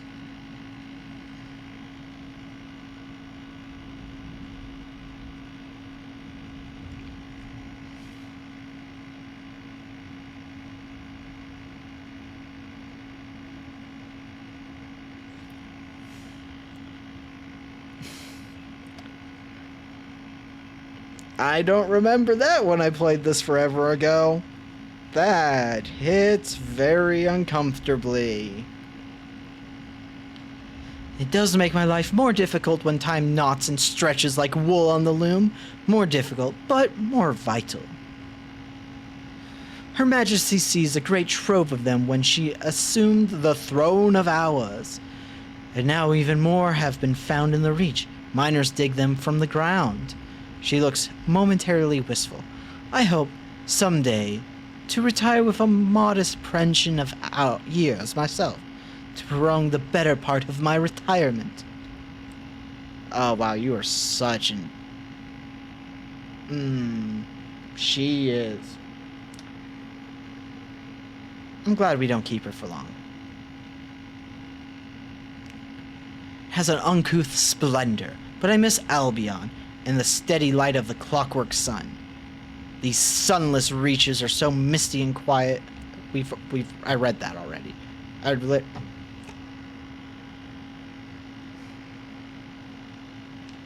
What happened to the Reach's sun? And London has a man-made sun.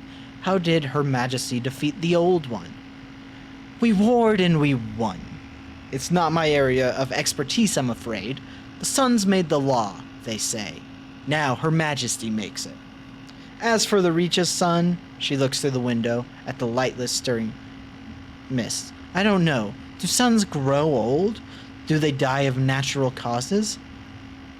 I think that would be better than the alternative, wouldn't it?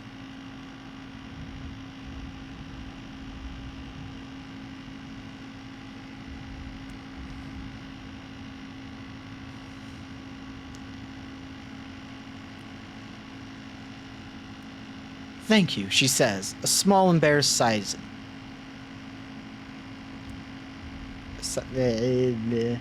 Okay. And to you, Captain. I think I shall make a cup of tea. Ooh. Okay, that could have been a very bad pilot situation there.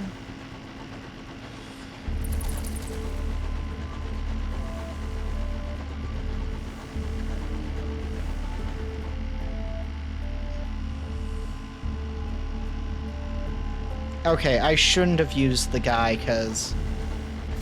I mean, you literally are finding the next area pretty easily. This is the circus!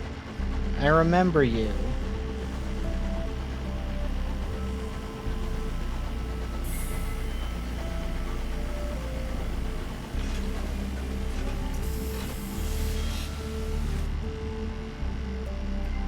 I mean... yeah. A traveling circus is settled here, too afraid to go farther, and too afraid to turn back. Its clanking, gaudy locomotive scavenges such audience as it can from nearby homesteads and delivers them from an evening of shabby, desperate, big-top magic. Okay, you need to get different things to get the vagabond. Okay. So first of all, we want to check out the bazaar. What do they have? Oh, God. If I had the sovereigns, I could make a huge profit off of those. But I don't have enough sovereigns to buy one.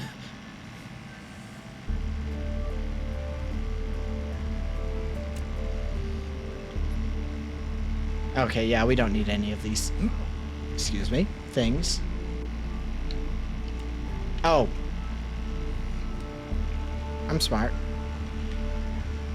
The greatest show. That's what the adverts promise.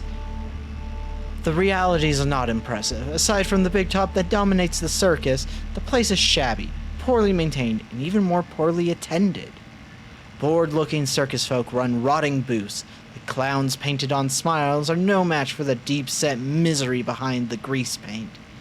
Even the calliope music playing on a run-down piano is more grimly resolute than cheery.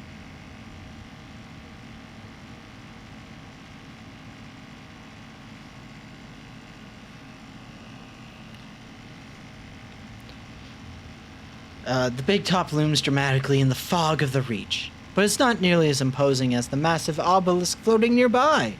Some enterprising soul has hung bunting between it and the big top.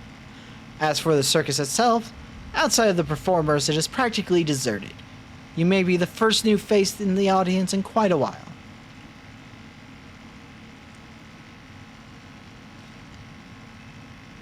The urchin hands over your tickets with no apparent enthusiasm. Thanks, he mutters. Suns in this universe are living beings. They are basically the highest creature in the great chain hierarchy of existence. Their light and words are law. They have the power to change reality by their will. In this universe, reality itself is the veil of countless stars making the fundamental laws of the universe.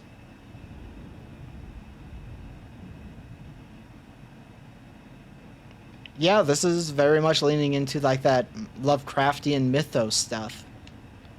Which, thinking about it, because I haven't mentioned it yet this stream, this coming Sunday we are doing the first episode of Hex Club Presents The Call, where it's technically the second episode, but first episode was episode 0, so episode 1 is what we'll be doing. We are going to be playing Call of Cthulhu in a homebrew campaign that I've kind of made up. 4 p.m. Mountain Daylight Time. If you're in the Discord, you'll see the notifications on that, as well as the update to the... But when I use it there, the time, I have a thing that automatically changes it to whatever region you're in so that you can see it in your time zone. Yeah, that's possible. I'm not sure if they'll get to any of the big action stuff in Session 1, though. In this universe, Soul, our sun, is a horn dog. It got its messenger pregnant, which is bestiality in sun terms, and they hid their child in the Neath, which is a giant mountain that glows. Yep, that tracks.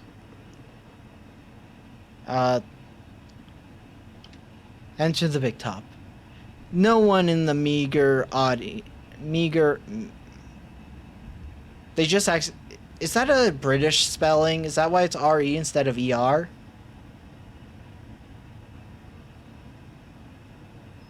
Whatever. No one in... Oh, fuck. I should get some drink real quick.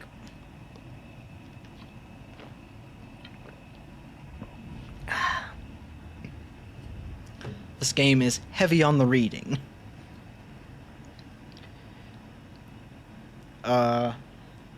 And Soul use their messenger. Messengers are giant bug-like creatures created by the suns to do their bidding, to deliver a love letter to another sun, which is such a bad move. Using your baby mama to deliver your love letter to another lady.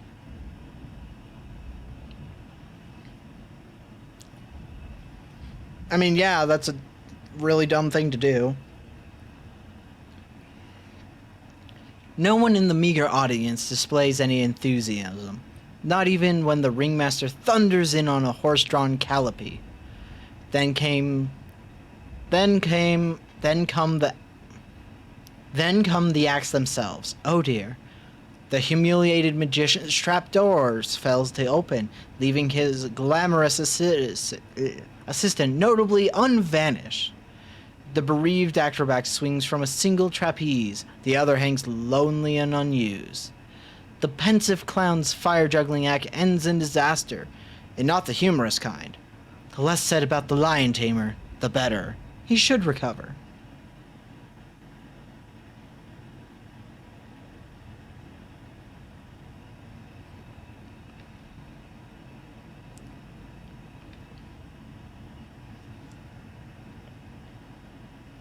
You can tell when I'm doing a head tilt because of how drastically the model leans to the side.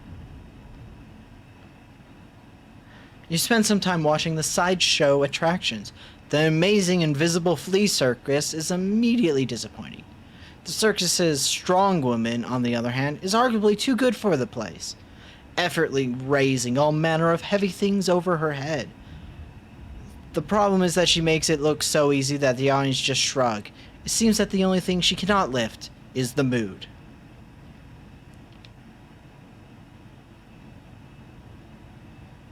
Yeah. We'll come back here again, obviously. How many do I need for you? I need 2 Sky stories.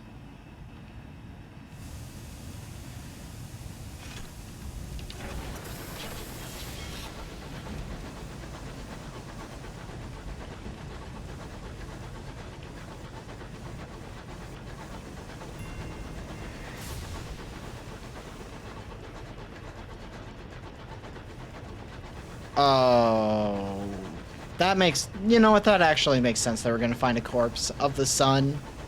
That seems like a very eldritch horror thing to come across. Cosmic horror, actually. This is technically cosmic horror. Thinking about it. I should have circled that circus a little bit more.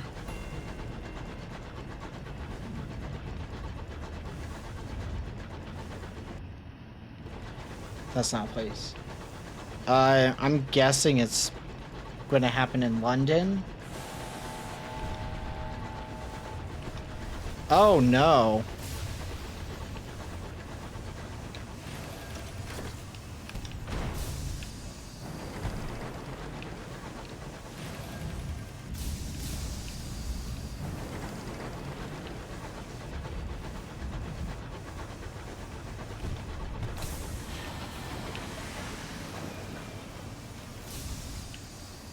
I keep hitting the wrong button to fire.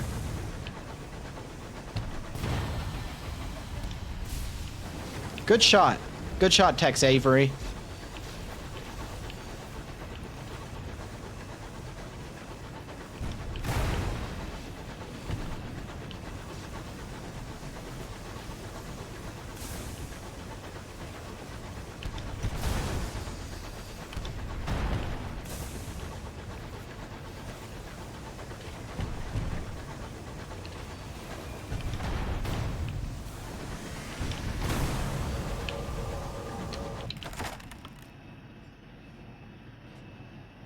I mean, Soul is just a horny exception. To the point, they get rejected by countless female stars, and every time it happens, it flooded London, hence why it's always rainy and cloudy in London IRL. And that would make sense why it fell into the underground. Probably affects London TBH, even to this day. They are very romantical. You can have sex with almost every NPC in Fallen London. Yeah, that tracks. To the victor, the spoils. The crew of the Marauder lie dead in the corridor, killed not by your guns, but knives and small arms fire. The only survivor is the captain, locked in the brig with a bottle of brandy. Chalk eyes stare back from every wall. When he runs out of chalk, he begins scraping them in with his fingernails. Little remains of them but bloodied stumps. Seen this before, Captain, says a crew member, grasping your arm. Sky madness. Madeline's can treat it, if you can be bothered to take the poor sod.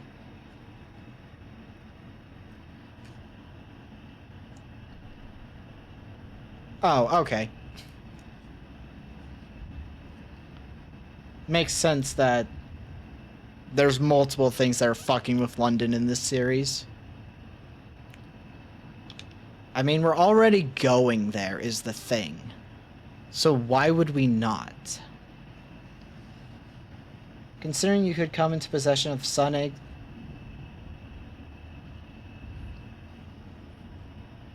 Sun eggs is such a wild thing to be like, okay, yep, okay. Yep, it's definitely a cosmic horror, or an eldritch horror. We're in cosmic horror with sunless skies, I think. The crew wrap the sky-maddened captain in blankets, then secure them tightly with belts. Takes 4 to transport him safely to your locomotive. He might not be happy... He might He might not be happy restrained, but it should keep him from harm until you get him to Magdalene's. Magdalene lies to the west of New Winchester, which is where we're going. The captain secured. You have a moment to see whether there's anything of worth on his locomotive before abandoning it to the wilderness. And we got a tale of terror, which is useful. I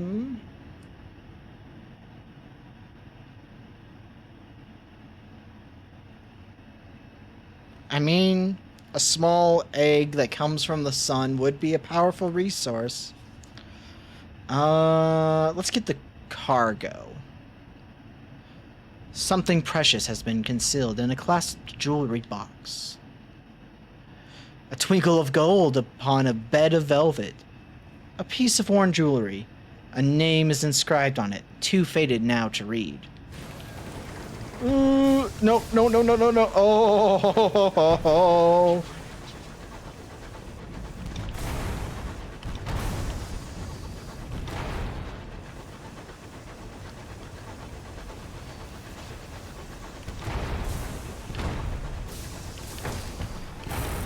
Oh, right. Yeah, thank you, game. I know about that mechanic. I forgot to watch my heat use.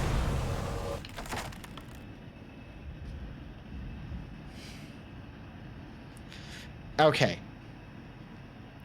I'm gonna take the hull, because we have lost some of it. Your crew go to work eagerly, vaulting out into the bright.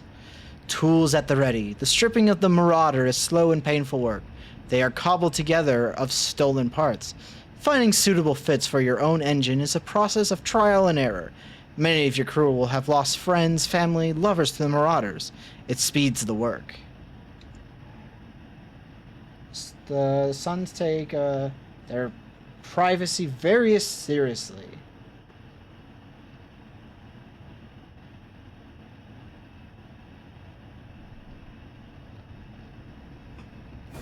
Yeah, the Suns are just like an eldritch being.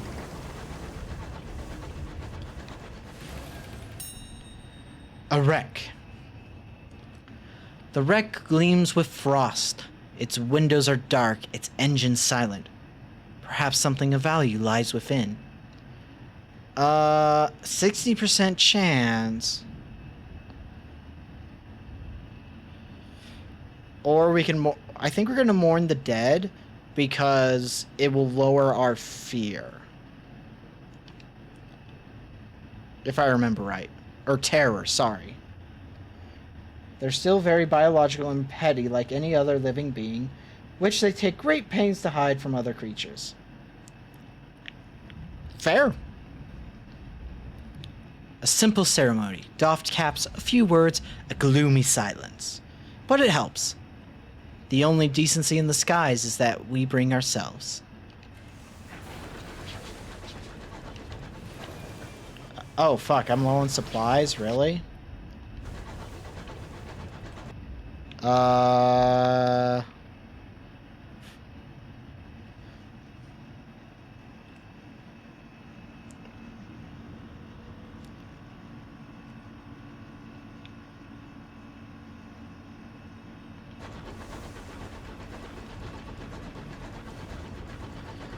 Well, we have 2 supplies, so we're not low on supplies, but we're not great on supplies. 2 isn't low on supply. Yeah, exactly. Oh, it makes sound alerts too. Memorial of the Unknown Rat, let's go! We're the rats.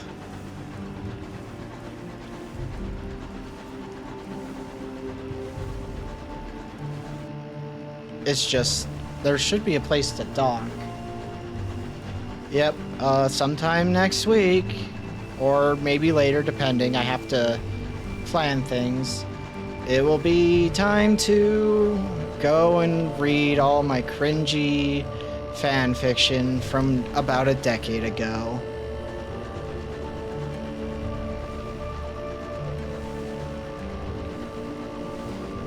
Oh, the music is so good.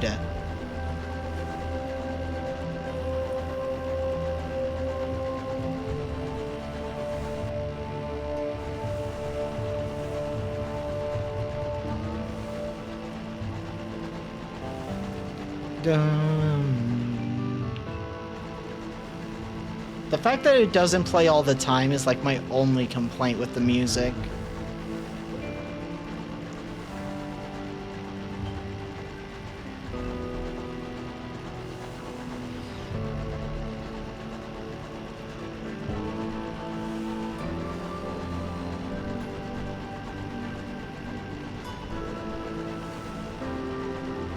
Kind of. Back before Assassin's Creed was kind of shit.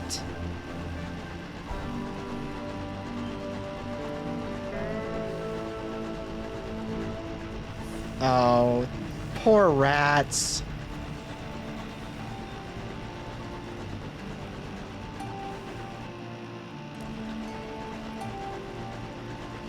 Okay, the Follows is actually someplace I remember being kind of dangerous.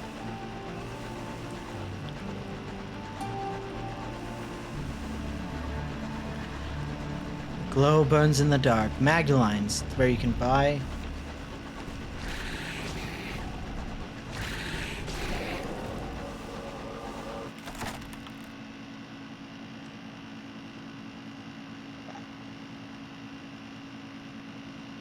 They're just little sentient guys. Send out a scout? Yeah. So we need to gather... But these guys show up relatively a lot. I do need Sky Stories to recruit that one guy. But this one gives experience if I remember right. We'll be doing... No, well, this one gives experience for sure. Let's do this one. Let's get that last Sky Story we need to get the guy. It booms like a cracked foghorn, as if death were yet another wearisome indignity it was forced to tolerate. They gather in old places, a stoker says, and make those noises at each other like they're planning something, or telling stories. An engineer shakes her head. They only have one story. It's about how everything is terrible now. Space boomers? I mean, you're not wrong. Scout.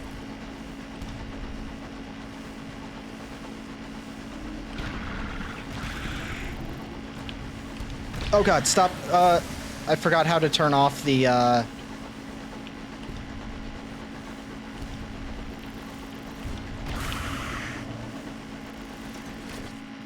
Magnoline's up there. Okay, cool. Cool. Oh, it killed itself. I mean, there we go.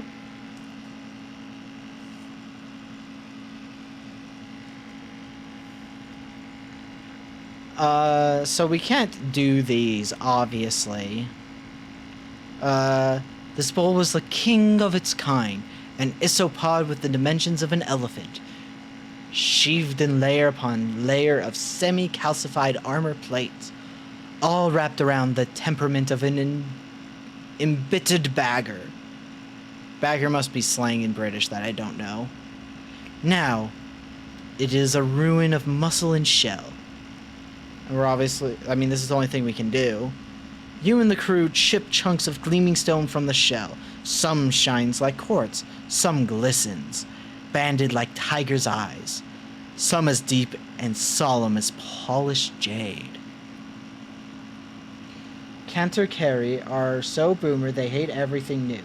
They just went into hibernation and woke up in a new universe. They also hate locomotives because they're new. Yeah. Oh fuck.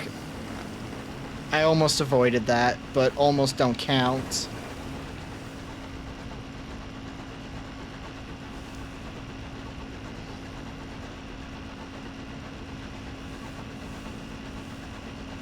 I don't think this is Magdalene.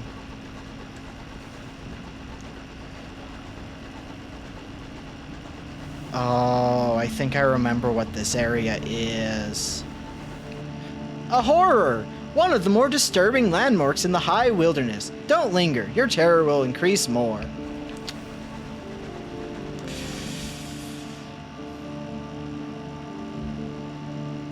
Carleon? Yeah, can't you, like, investigate this if you have the right things? When settlers arrived in the Reach, miners flocked to this frozen rock, lured by the promise of hours stored in its core. An eruption of Canterbury had left it in its current mangled state. A makeshift graveyard stands on the lip of the rock, a memorial and a warning. Yeah, we're gonna go ahead and go this way.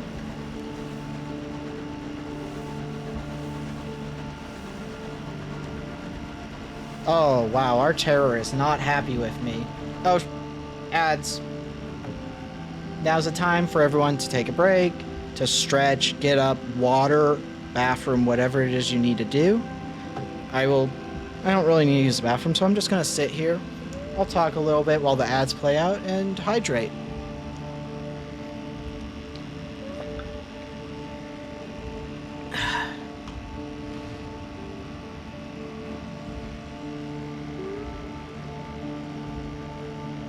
Watch terror enter cardiac arrest. Yeah. I remember terror really fucking me up in Sunless Seas. I remember that very vividly.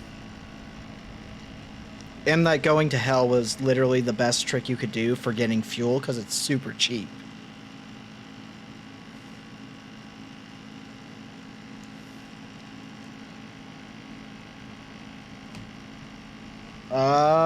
Yeah.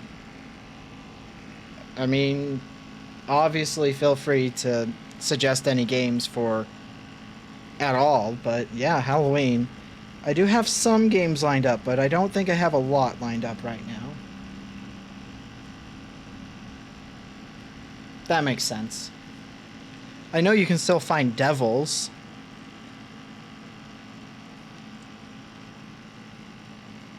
Darkwood. Oh, I know that game. That's the top-down psychological horror, I guess, is the best way to describe it. Survival horror is probably closer. I know it's got a lot of mythology-style storytelling.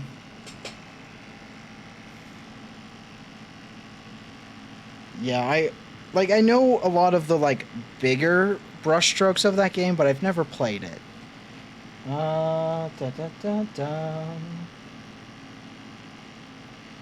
Darkwood. I'm just gonna look it up and see how it's doing on price. I mean, I'm not gonna buy it for a little bit, but...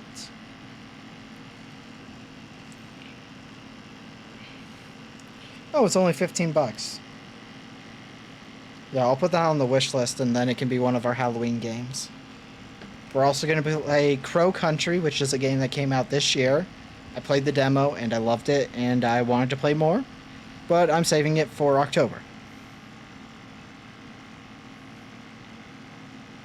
Because it feels like an October game. Oh, excuse me.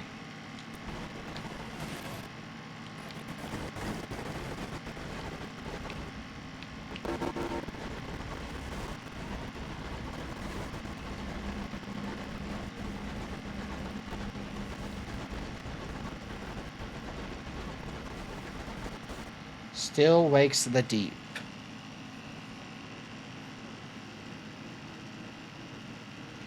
Still wakes the deep. Oh, I know this game. It's on Game Pass, and I was, like, tempted to try it out, but okay. It'll probably still be on Game Pass come October, so we can do it that way.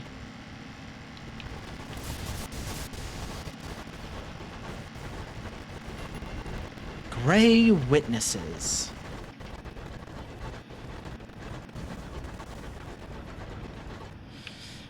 It might be time to start making our way back to New Winchester.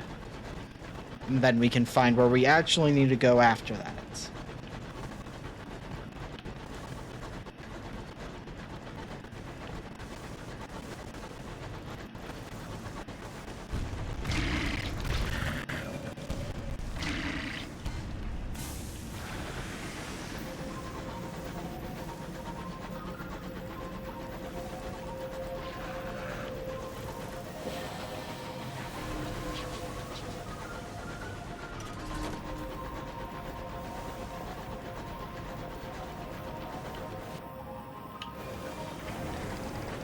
Oh, okay. I vaguely know what this is. Port Prosper.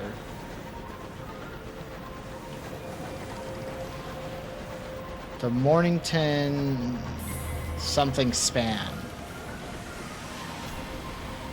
Agabon Spring. Oh, okay. So they've changed where this one can be now, huh? Because I remember this always being in the bottom right of the map. Or maybe I just had weird RNG luck whenever I had new characters. Well, first we gotta deliver the fastidious inspector. She disembarks with her bag in hand and peers up at a clock tower that is being raised above the station. It is tangled with scaffolding and rings with the sound of hammers and the cries of workmen.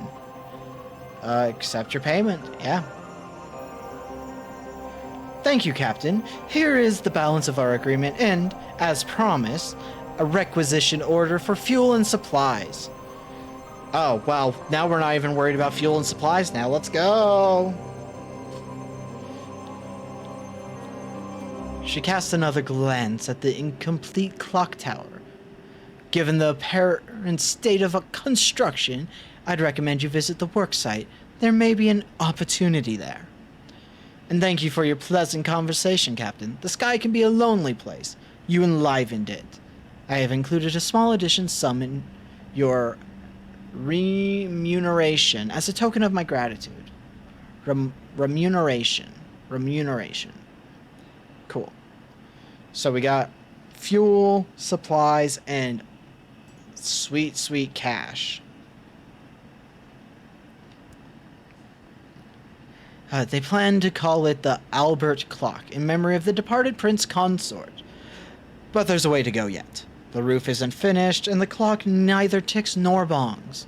You can see the fastidious inspector up among the working with a spanner and a can of oil, showing the workmen how it's done. I mean, technically it's a lot, but not enough to really feel like I have a lot of money. Ask the horse foreman what they need. Bronzewood, the foreman wheezes bluntly. One consignment. They sell it at Trader's Wood and polymers in plenty, I hear. And a gourd of Corsair nectar, too. This bunch of work-shy ingrates need constant shouting at, and my voice has given up the ghost. Some nectar should have me bellowing again like a champion. Carillion's your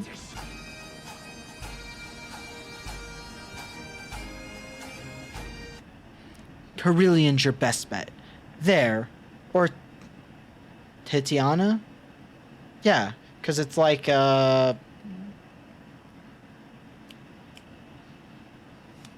Midsummer Night's Dream? Is that the Shakespeare play I'm thinking of? Yeah, Midsummer's Night.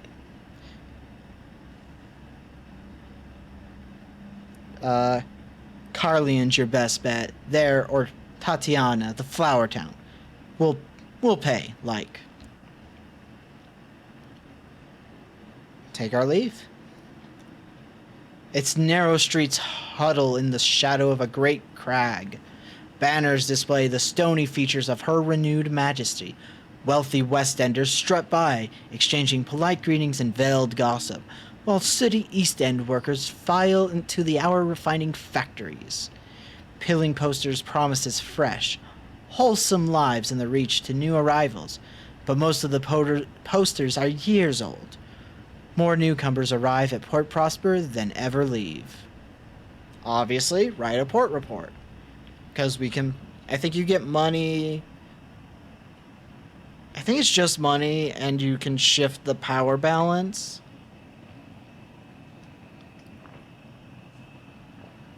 Between the bureaucracy versus rebels. The factories continue to belch out smoke, while over the bridge hopeful crowds gather outside the Admiral Nelson. Lovers can be seen strolling arm in arm along the promenade, at a respectable distance from their chaperones. There was a brief protest outside the Windward Company factory, swiftly quelled. The scones at the Nelson were as good as ever, though the piquancy of the jam was less than it might be desired. I'm not sure. I'm not sure which side we'll take. Gaudy banners fly over the painted rooftops of Port Prosper. The smog of the East End is hidden away by giant posters displaying dragons in varying degrees of vivisection. The cramped streets are clogged with people. Wealthy West Enders promenade about the amusements while impoverished East Enders work the stalls and huddle by the chestnut fires for warmth. A painted dragon pursued by knights is chased through the crowd to a chorus of, "Ho, the riding!" I mean, we're gonna mingle with East Enders, because fuck the rich. Oi!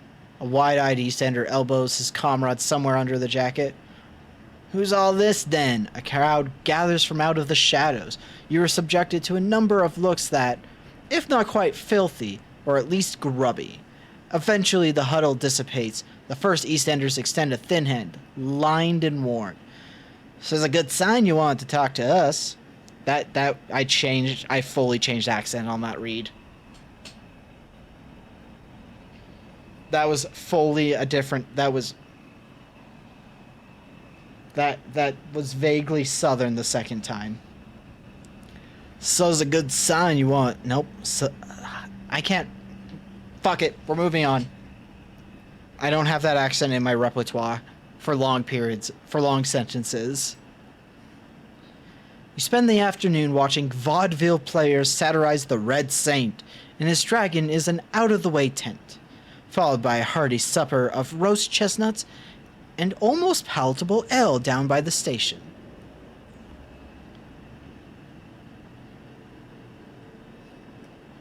Bizarre. My inventory is kind of full.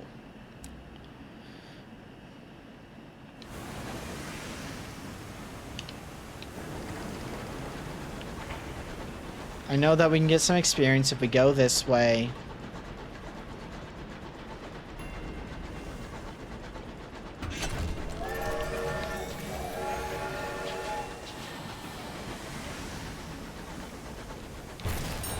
Ah. If I had hit the right button, I could have avoided getting hurt. We're remaining in the Reach, so I'm not going to read this, actually.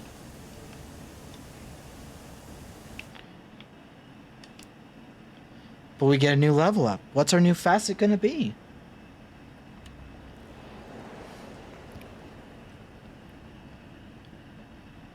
So again, we're trying to get our hearts up primarily. Smoggy streets. Scarred. We should probably get a little bit of iron boosting too.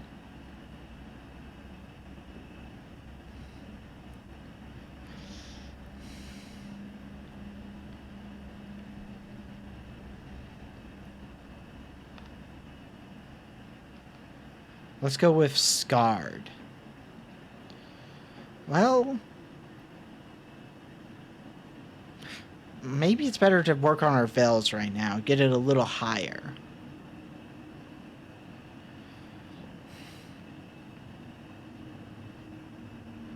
I'm going to work on veils for now. Try and get it into like the... well... we'll do it, but only if it's the secondary option. You are the gossip of London salons and the targeting of blistering editorials in the Gazette. Mad, they said. Bad, they say. Dangerous to know. Oh, excuse me. You were the gossip... I already read that part. What was the incident that exposed you to the buffeting winds of public opinion? Okay. I want to talk about the way they set up the, like... here's the thing. What was the thing? The way they do that is very similar to how I run Session Zeros and run TRPG games in general. Because you give them an open-ended question that's small in scope, and it lets you flesh out their character and the story of the game you're running or playing, and it also keeps players engaged. So if you're a game master or dungeon master for any TRPG, this technique is really powerful. I highly recommend using it. But yeah, that's all I have to say on that. Secret, torrid affair. Secret letters, warm and yearning. Fugitive assignations? Assignations where desires, among other things, could be unlaced. The reports were salacious.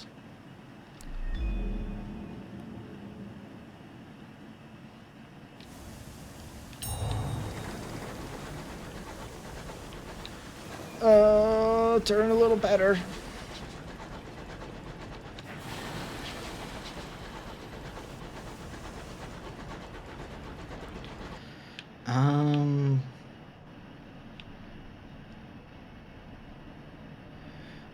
We'll take that little cutaway down.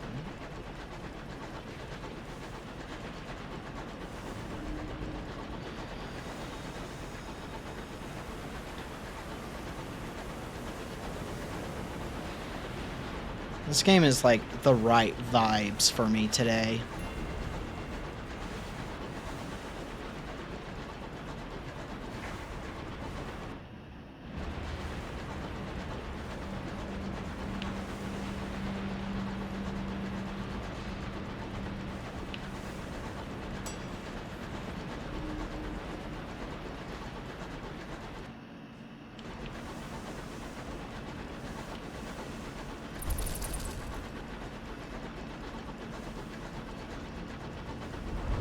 Oh, fun.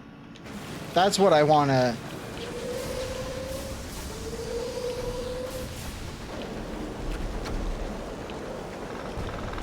Oh, hey, good news. We're close to the place we need to be. Bad news. We're dealing with a very We're leaving. We're leaving. Goodbye. Goodbye. Goodbye.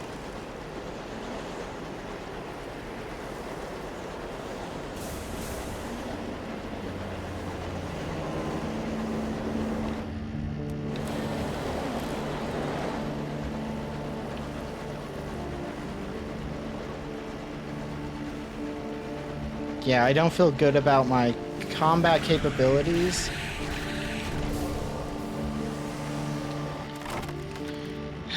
Okay, we get the trophy.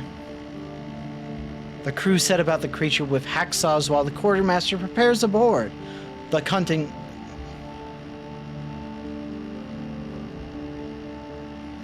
hunting club will no doubt wish to replace it with something finer in mahogany or bronzewood, but this will be for the moment.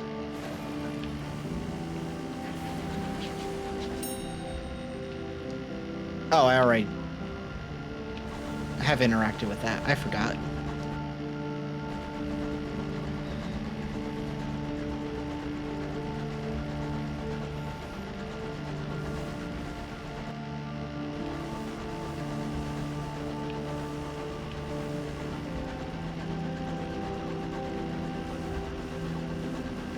I kind of want to make a new overlay.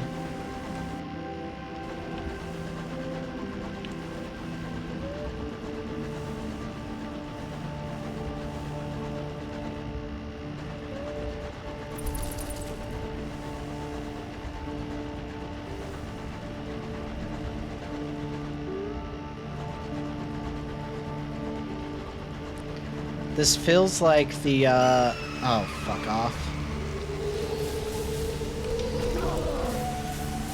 Oh, fuck.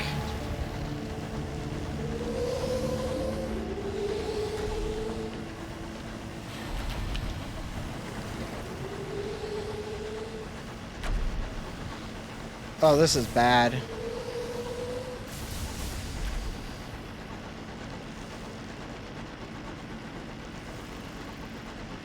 Yeah, we're really not combat ready for certain things.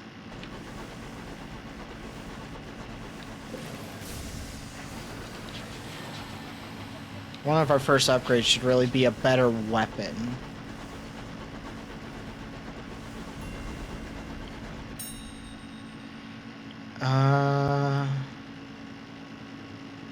Yeah, let's read the ledger.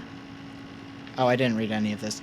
The signal box has been blasted by weapon fire. Despite the holes, the shattered tiles, the fractured beams, it still has enough structural integrity for you to climb inside without a risk.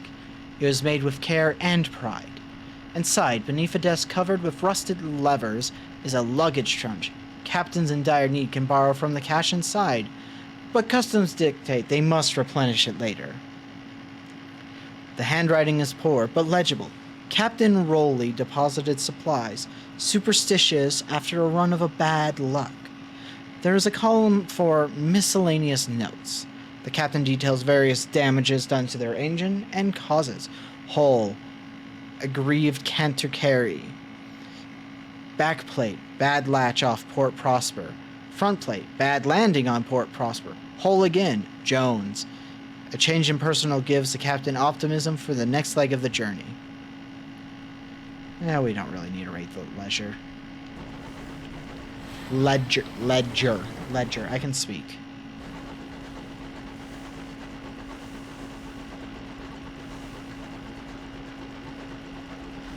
The Ice Maiden. This wreck gleams with frosts. Its windows are dark. Its engine silent. We're gonna get repairs. Because, oh boy, is our hull not happy with us.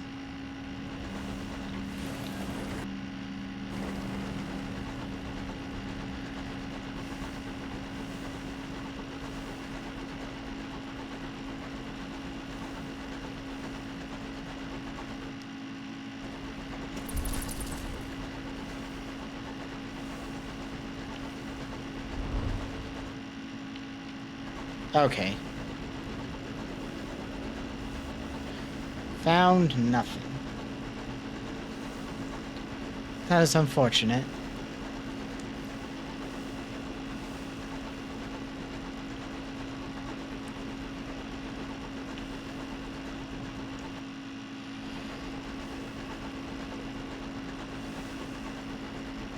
At some point I do intend on playing Mask of Rose, or the Mask of the Rose, or whatever it's called. Because I did kickstart that game, but I haven't touched it yet. Partially because I was waiting to make sure all the updates were done. Partially because I haven't been ready for it. But we will play it at some point. I just haven't really settled in on when I want to do that.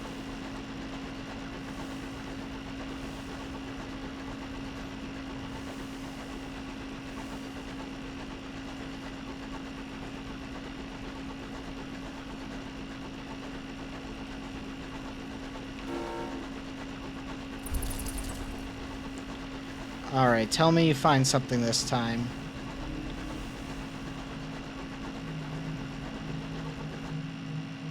Oh, well... That's unfortunately very far out of the way. It's still kind of worth exploring, though. Okay, so here's the entrance to that area. Oh, this might be Lustrum, actually. I think. It has been a while since I last played this game.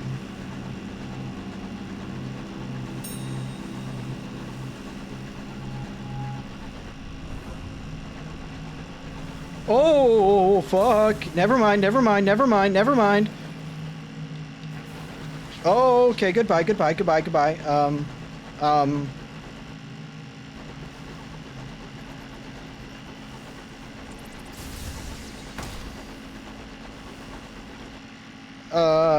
Please leave me alone, giant bat creature.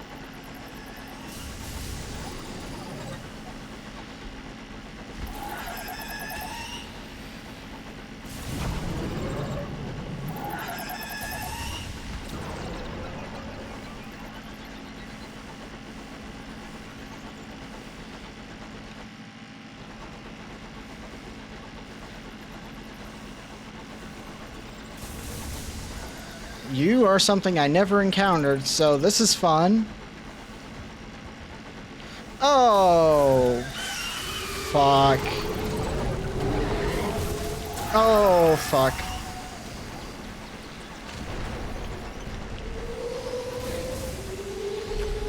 Oh, this is, this is, that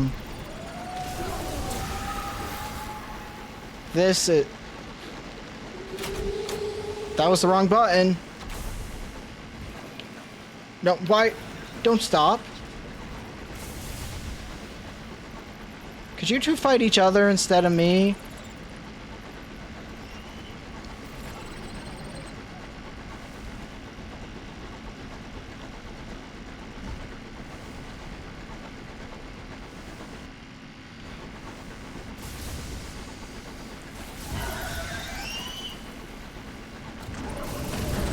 No, fuck off.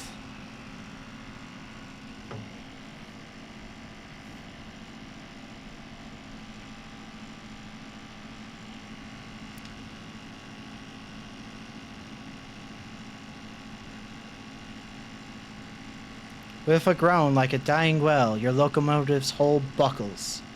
The cold takes you.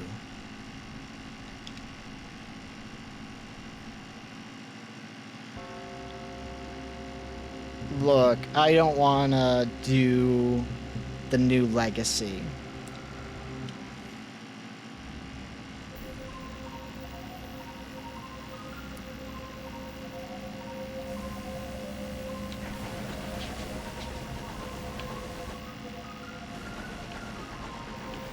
Okay, we're gonna travel a different path now, because that went poorly for us.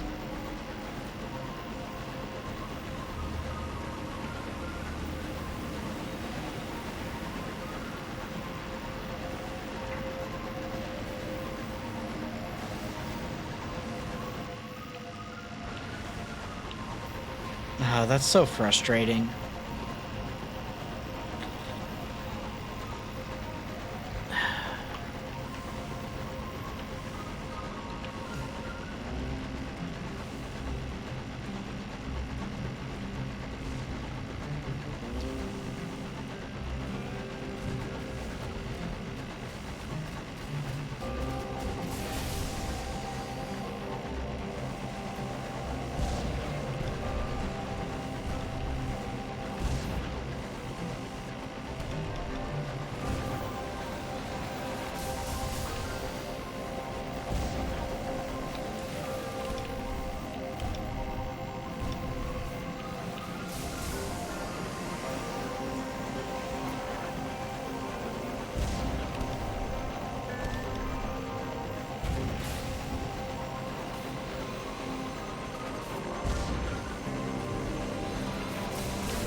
Okay, that was easy enough.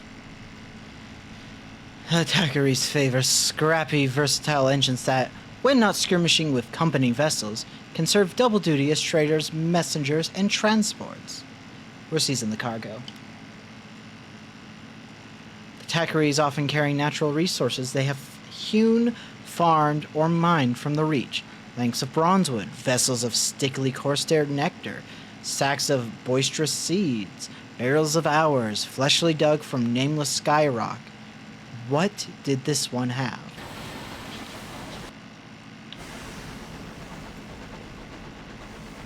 Okay. Let's try not to die again.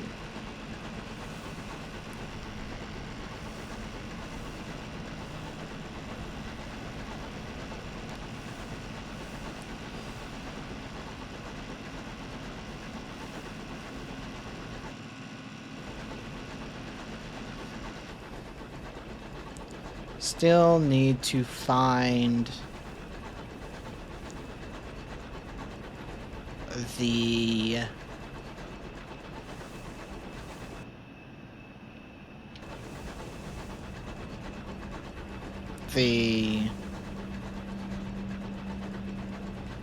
thing. My brain doesn't remember. My brain's kind of doing that fun thing where it forgets everything.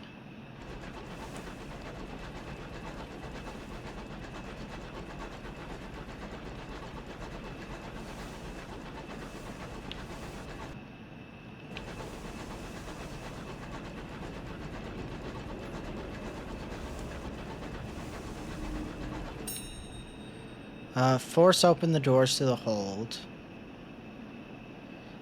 Ugh. We're just going to take the repairs since our chances are low. And having a fully functioning hull is pretty good. Okay, the Lipkin's filled. If you had cannery, I think you can get stuff. But we don't have cannery or whatever it's called. Harvesting?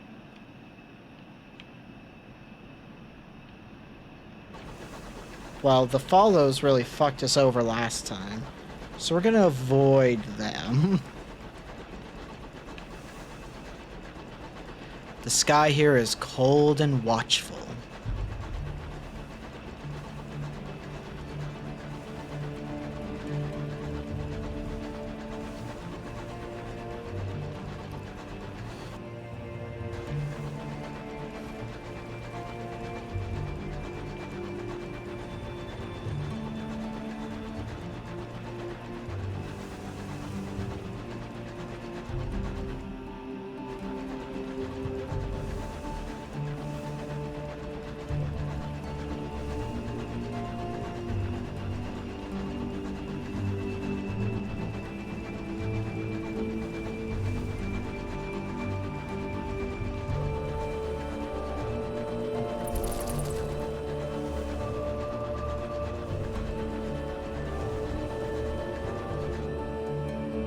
Okay.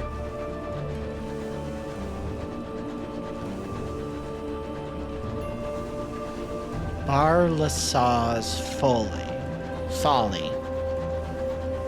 Foley is a different thing entirely.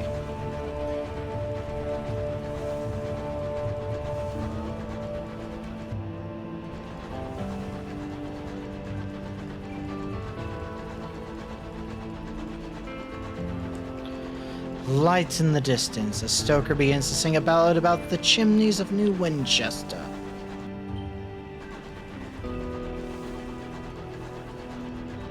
And we got fuel. Long Knuckle Pass. Oh, it's because it looks like a knuckle. I remember that.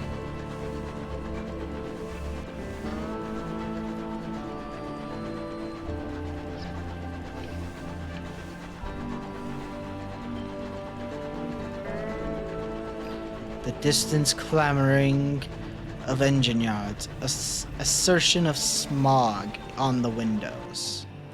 Yeah, we're going to New Winchester again because we just kind of ended up back here. And then we'll go back west trying to find where we were actually trying to get to.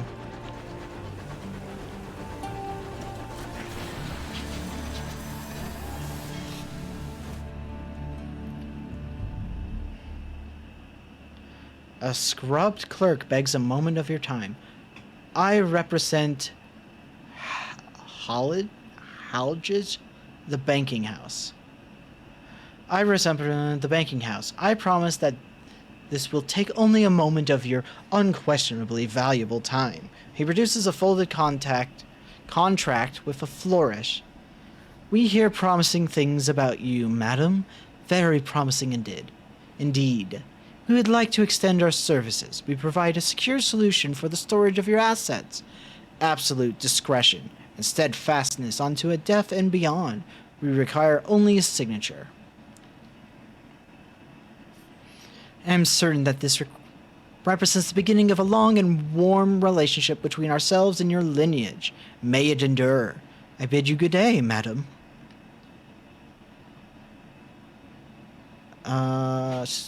Fortunate navigator. Okay, we have to explore the city to continue his quest. While the doctor conducts his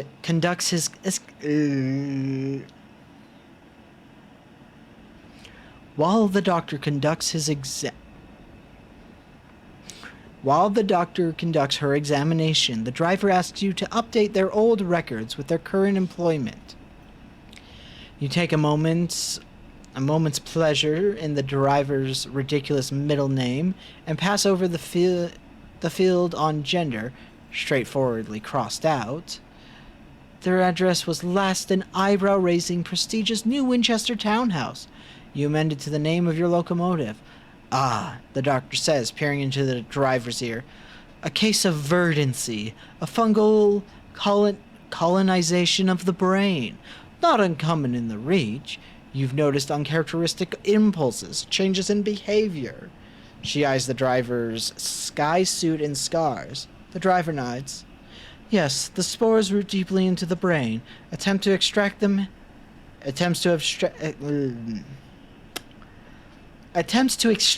have had less than satisfactory results.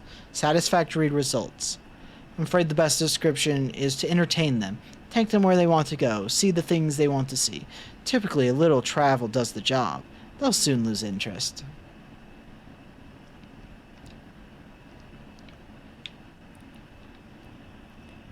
Okay. A fortunate navigator is thoroughly examining your engine's pipework. Crucial bit, this. Look how it's been maintained. Beautiful. Your stoker beams. That was me. A mid-flight patch, too. I mean, we need more crew members. You won't regret this, Captain. The navigator pumps your hand. He is an Emferil, a people's descended from ancient Mongolians and led by the Eagle Khan. While technology opened the doors to the skies, a passing skyfarer tousles the navigator's hair. For luck, the woman says with a grin. The navigator rolls his eyes. She's from my last crew. They thought I brought them luck. I didn't, but I'm still a good hire. Okay, let's... Not info. Speak. Okay, so we need to get a caddy of dried tea in order to do this one. Oh, excuse me. The navigator is rarely in his cabin. He is popular with the crew, and card games and drinking sessions occur spontaneously in his presence. He is, of course, never the instigator. I'm settling in nicely, thank you, Captain. You've a good crew here, and a sharp one. The navigator already has visited every crew member at their station. We don't need a repair because we're at full. Shops?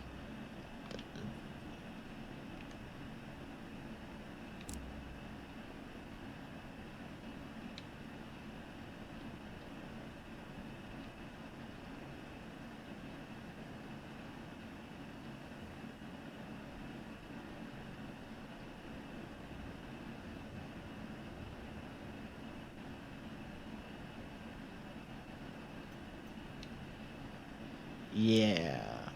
we're not going to be able to get any of this stuff for a while.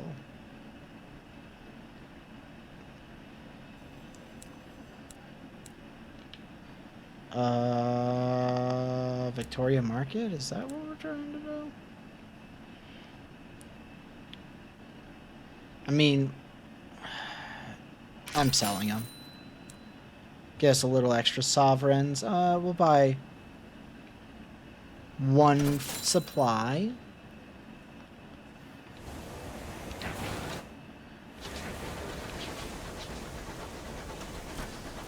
And to make our way west.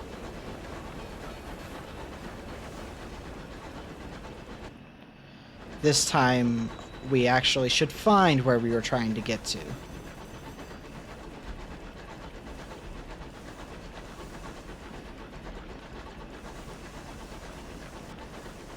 Cantor's Still.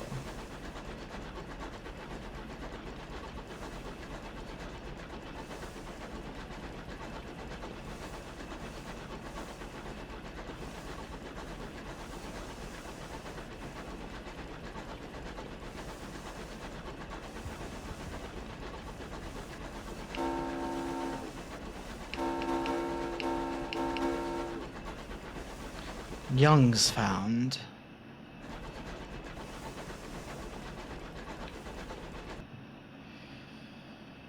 Maybe this is where we need to go.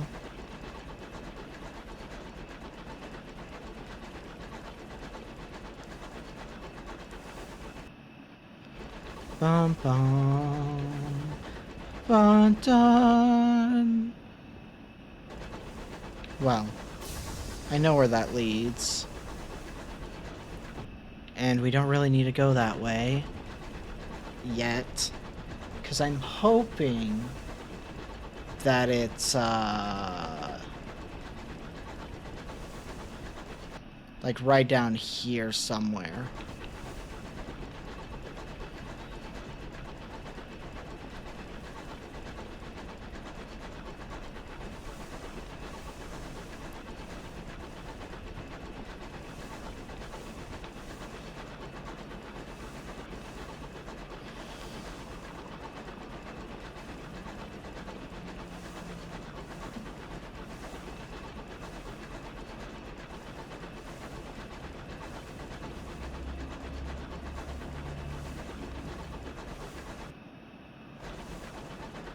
Does not appear to be where I need to go.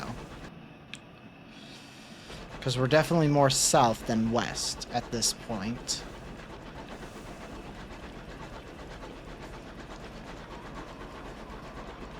Oh, I should have turned in the port reports.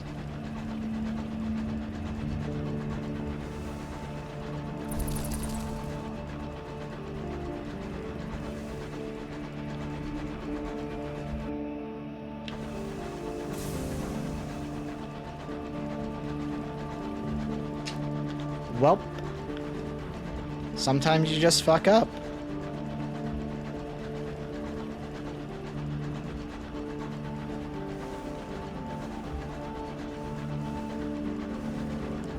Oh wow, I am so much more tired today than usual. I think it's because it's summer, so it's a lot hotter, which means you exert more energy. Or at least I do.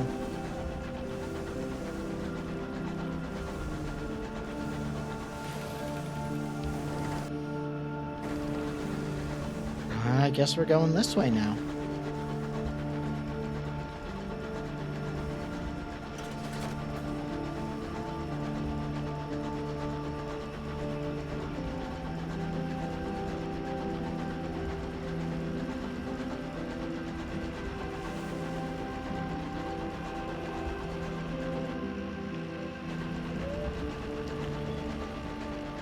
The undergrowth draws in. The calls of unknown gargantuan beasts rattle your engine. Here, the reach runs wild.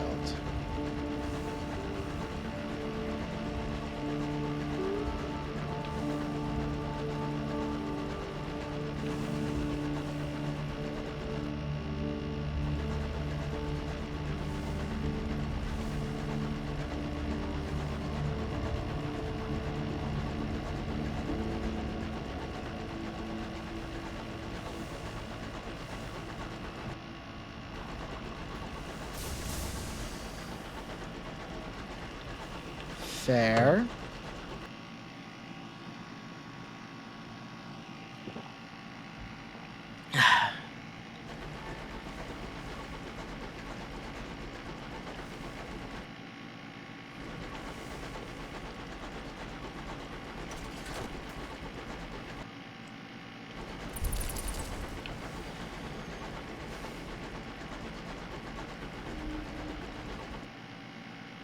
Okay, I think that's it. Oh, God. Well, knowing where it is half the issue. Getting there is the real trouble. Willie's... Williamswald. Wiley? I think it's Wiley, actually.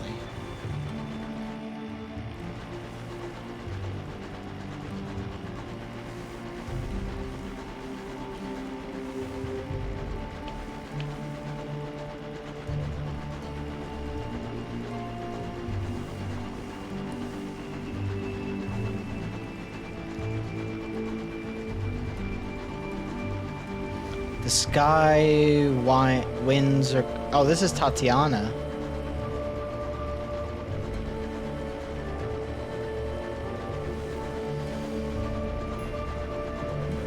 Bloombauer.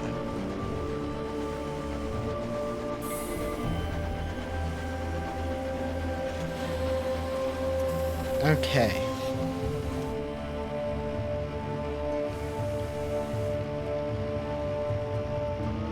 We're gonna run the ads a little early because I really need to use the bathroom right now. So, you know, use the bathroom, stretch, get a snack, whatever it is you need to do. And we'll return to this in about 3 minutes. As soon as they run. And there we go.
Oh, ow, my leg.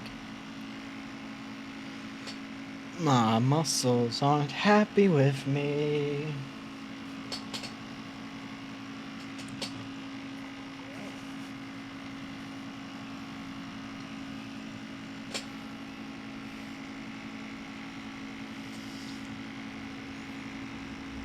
Yeah. Microphone is mostly well placed. Okay. I need to click back into the game, that's right.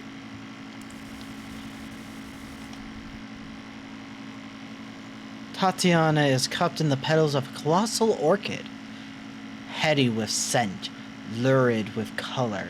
An enclave of bohemians have made it their home, seeking inspiration in the wildness of the Reach.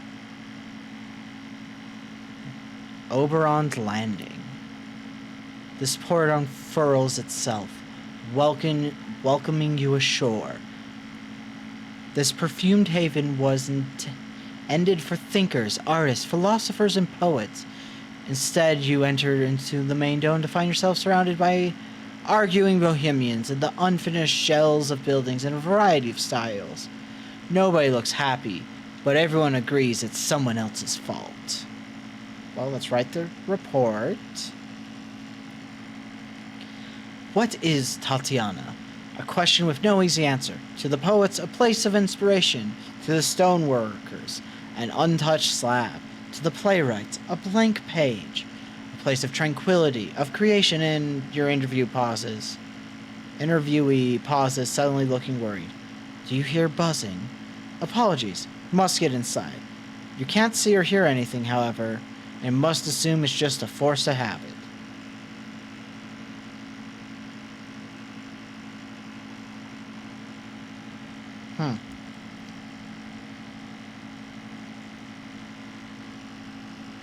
Tatiana petals fill the air with a perpetual perfume, but eventually, you become accustomed to it. Even so, the scent of the many flowers in the mayor's small office sends your senses reeling. Obviously unaffected, she sits behind her desk and gestures for you to take the other chair. I can read. Ask about the mayor of Tatiana. A spectacular place, isn't it? We couldn't believe that nobody else had colonized it after, well, whoever built all the crystal domes and spires. Honestly, I can't believe our luck.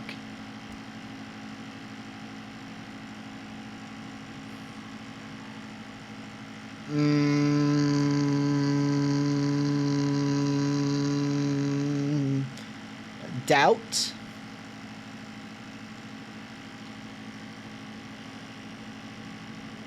The rhapsodic mayor shakes her head.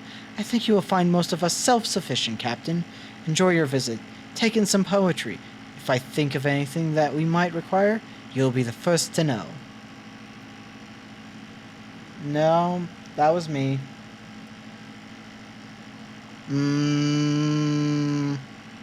Yeah, that's just me.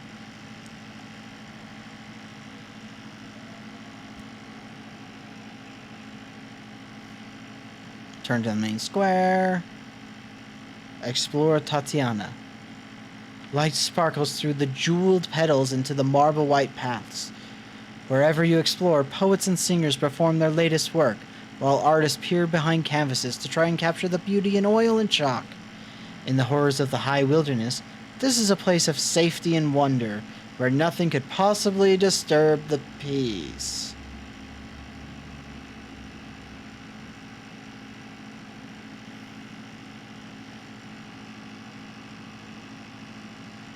Uh-huh, sure. But what is that buzzing in the distance?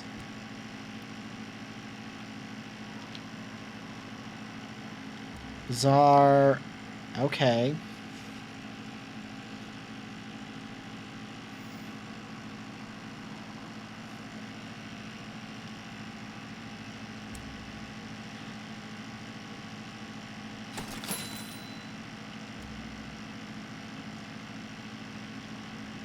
I mean, we can...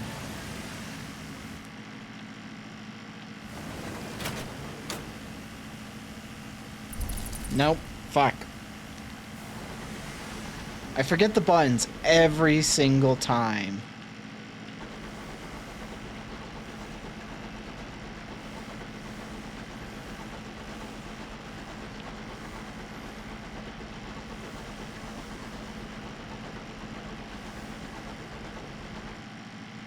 Do you guys really think I would be using something like that while I'm live on stream?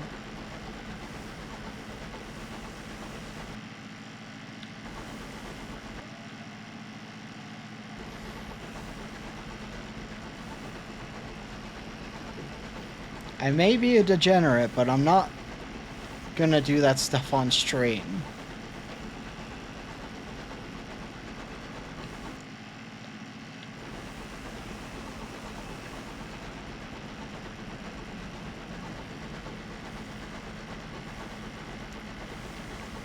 Why would I keep one on my computer desk?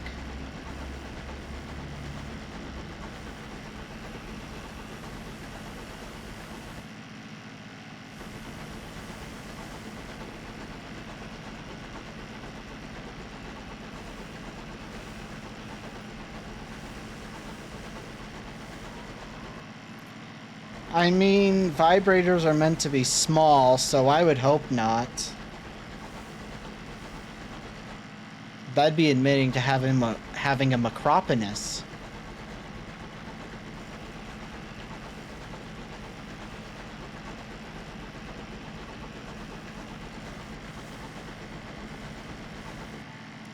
Maybe.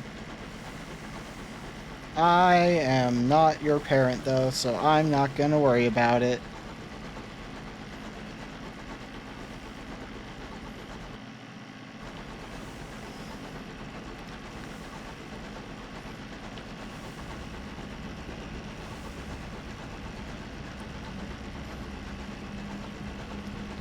Dun dun dun.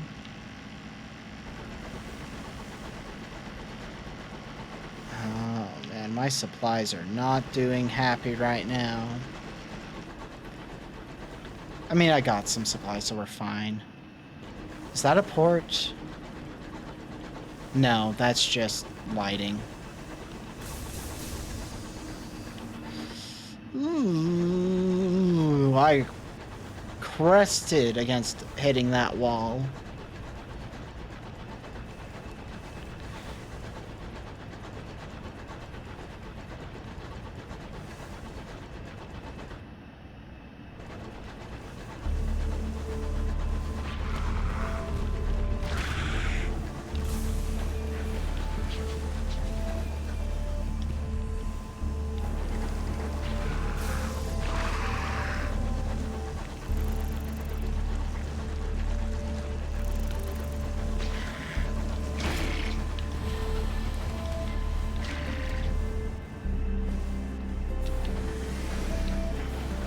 Keep forgetting which buttons to push.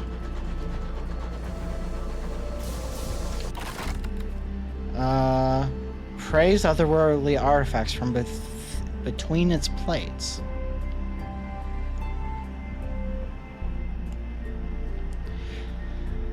Bull Canticari are aggressive, and once roused, will bash themselves against a foe until either it or they are dead. During the battle, it's not unusual for fragments or belongings of their victims to become wedged in the bull's carapace. The thing you pull free from this once ancient is this.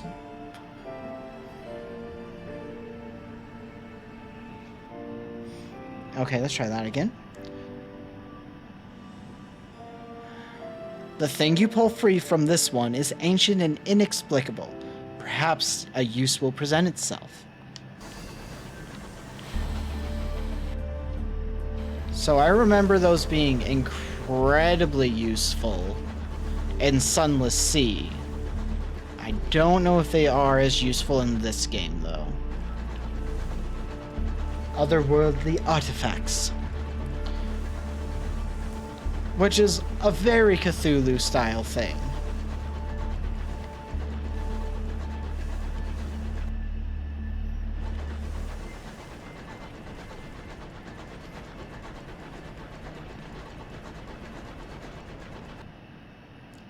Don't really want to be using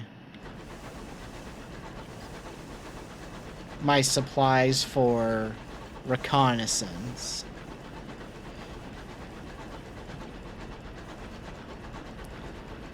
Might have been best just to go back to New Winchester.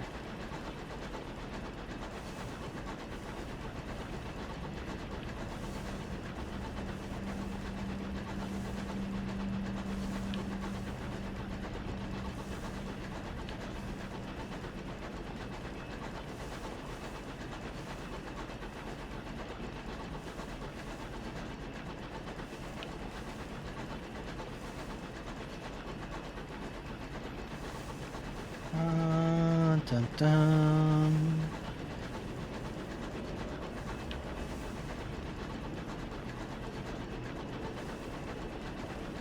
I don't know off the top of my head, like $20 maybe? I imagine they're not great quality.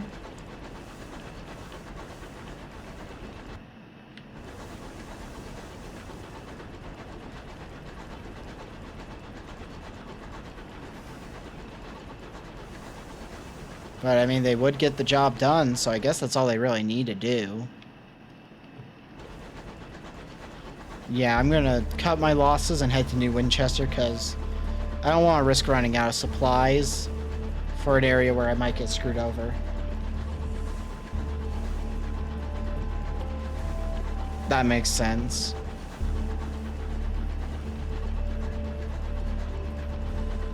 Because really, we're going to head to London as soon as we feel ready. But I think that is after we have the...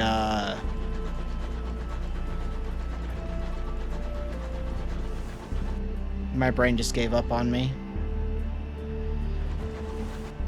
Well, let's see.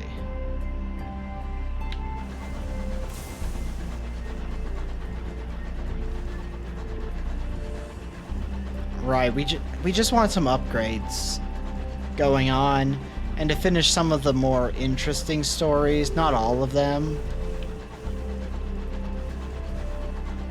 Because not all of them are really something I care about. Because I've seen them all, but at the same time, some of them are really interesting, so I don't know.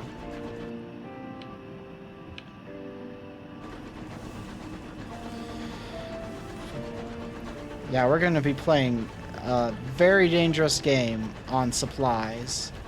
Wait. Never mind. We found a port. We found Magdalene, finally! We found what we had been looking for this whole time. Magdalene is the closest thing many Skyfarers have to a home. It offers services to alleviate the strain of life spent too close to the stars. But first, the bazaar, so we can sell our things and get...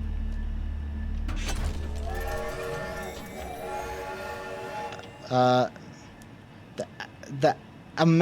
amenable host smiles, just what we needed.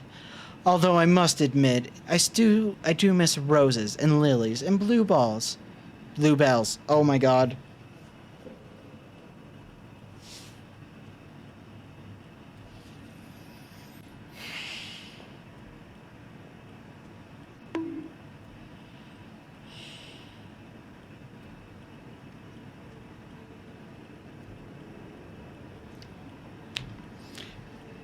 You know, it was bound to happen that I would say something like that while streaming. That was going to happen eventually. A real slip of the tongue there. Still, these celestial blooms have their own virtues. Some of them weep, you know. He pays you a generous, gratuitous, yay. Oh, I love how the bargain that we have in this place is the exact thing we just gave that guy to complete our last bargain.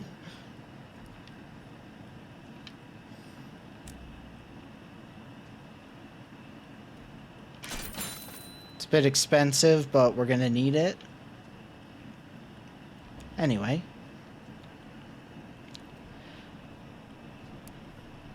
The glass spires of Magdalene's pierce the clouds like swords. Shadow figures can be seen moving through the gleaming corridors, their identities obscured by the hued glass. Crowds of Skyfarers, ministry officials, and merchants mill about the forecourt. In varying degrees of distress, all watch the clocks set in the great clock tower, waiting for their appointed hour. Speak with the watcher by the station.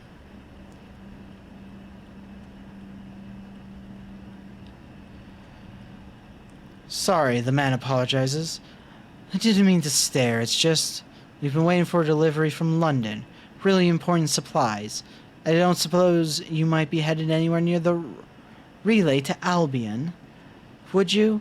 If you could check it if anything's happened to it, we'd really appreciate it. Which we already know where that is. And now we get to deliver the Sky Madden Captain. The nurses bring a stretcher to carry the Sky Madden Captain from your train. He'll receive the care of Magdalen's finest, at least Magdalen's finest with a sense of charity, given that he has nothing on him to pay for their ministrations.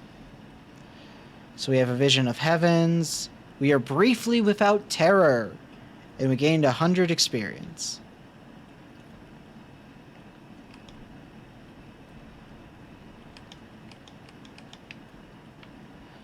But let's get a new facet first.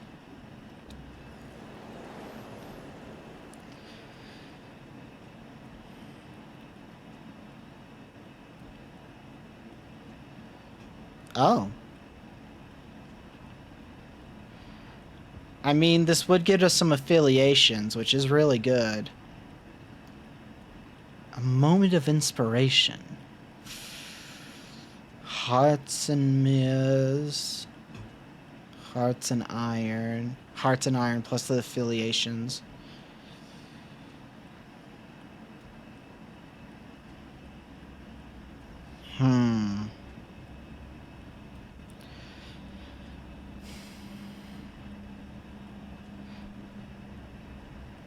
We're going to take the affiliation.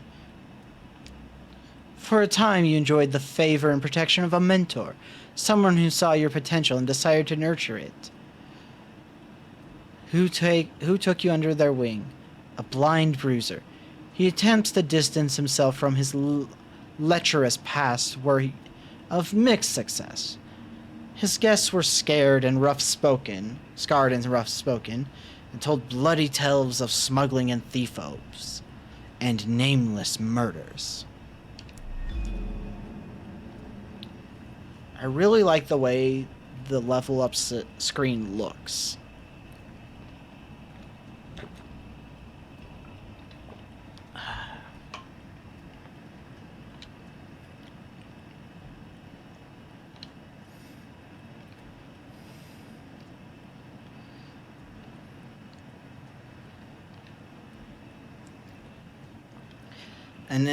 An attendant escorts you through the dazzling violet corridors.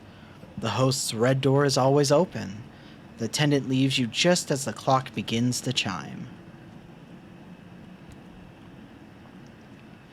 The amendable host reclines on a couch of crushed velvet, a goblet of sparkling wine in his long fingers. Hey, we got somebody has my same taste in drinks. Let's go. Somewhere in the tower above him, the great clock ticks away. As a policy, the host's atrium is always open to guests. He is available to hear opinions, friendly criticism, and suggestions. Today, he has a headache. Listen to his request. His voice is soft and sibilant, like butter melting in candlelight. A guest has become rather too attached to a particular attendant. He always requests that the same attendant appear in the exact same guise. The mendable host's lip curl in distaste. He reiterates the aim of Magdalene's, a place of healing and respite. It was not meant to feed the obsession or self-indulgent self-loathing. The guest brings sickness. I would have him purged. I have a dossier on our guest, if you're interested in helping.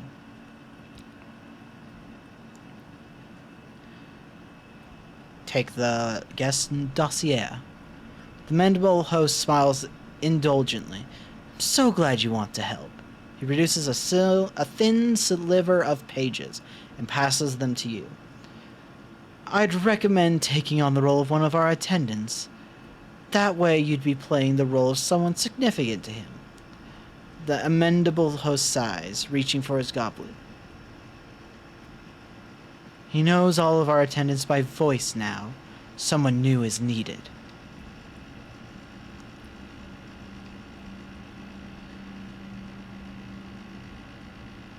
Well, let's write the report before we forget.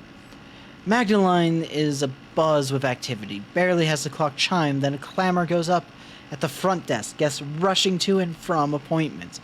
Lord Blank was seen in conversation with the amendable host. The East Wing was closed by general access all day. A certain distinguished admiral was seen with his second-in-command entering one of the chambers of regret. Several guests succumbed to an excess of sentimentality and were forcefully removed. Deal with the lecherous guest. Lacrimo's guest? Oh. How do you plan to deal with him? A treatment chamber has been emptied for you, should you wish to adopt a guise from his past. Alternatively, he is standing right there. He does not seem to have noticed you, his eyes instead boring through the doors of the treatment rooms.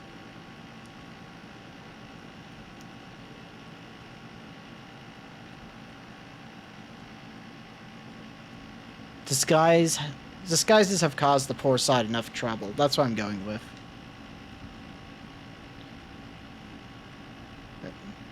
The lachrymose guest's eyes widen as you approach. Has there been a problem? You invite him to sit. Stiff brandies are ordered. You recount your own share of heartbreaks and tragedies, how you found yourself here, and make clear that despite all that, you will be leaving. He nods slowly, and after a quick shake of your head, walks away towards the station. He does not look back.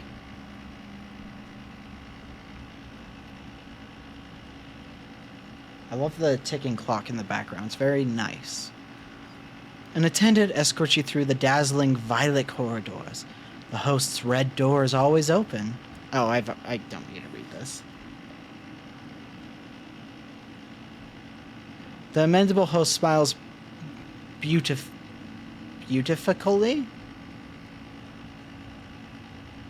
That doesn't feel like a real word. I know it is, but it doesn't feel like one. Of course, my staff will be pleased. It is a risk of our trade, when our clients can no longer separate identity and illusion, but seldom pleasant. He sighs deeply, echoing around the chamber like a newly freed dove. It is a trap any of us could fall into.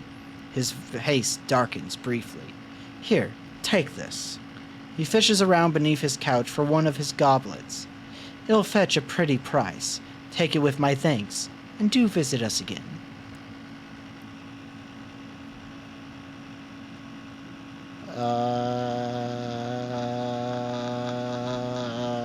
Speak. Does he... Yeah, we just get his request. I admired your discretion earlier, he sighs. You have seen the dangers of our work upon those who abuse our services. Yet we are not immune to it ourselves. He draws your attention to several paintings on the walls. My regulars have, at various points, requested that I be a prospector of Lustrum, heir to the fine house of Port Prosper, and a titan of industry on New Winchester. Very specific requests, and more, I have vivid memories of being all three. Yet, all cannot be true, surely. He presses a locket into your hand. This bears my image. See if anyone remembers me. I can't remember who I was before this. If I could be other than I am, I'd like to know.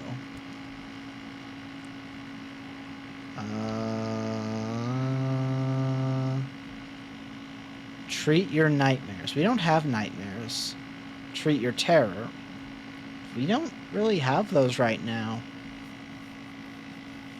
So, we're good.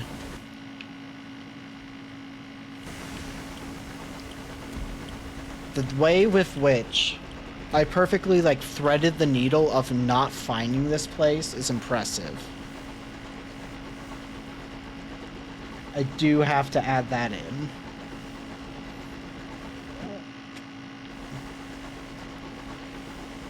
Okay, well.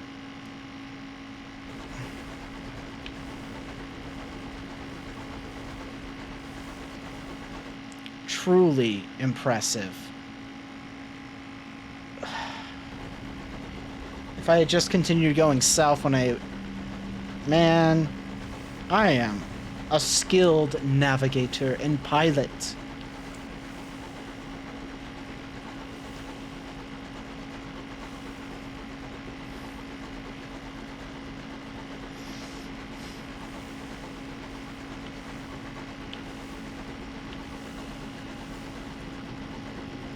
Blah.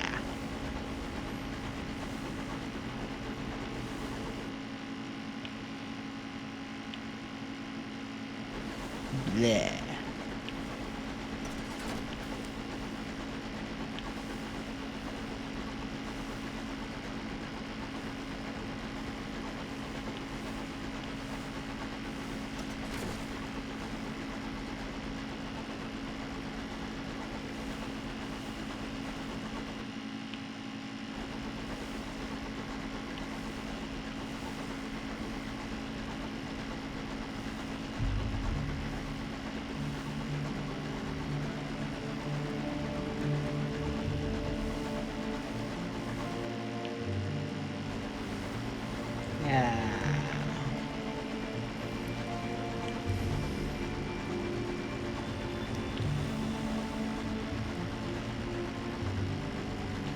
Well, it looks like it's time to get into a good old-fashioned ship brawl.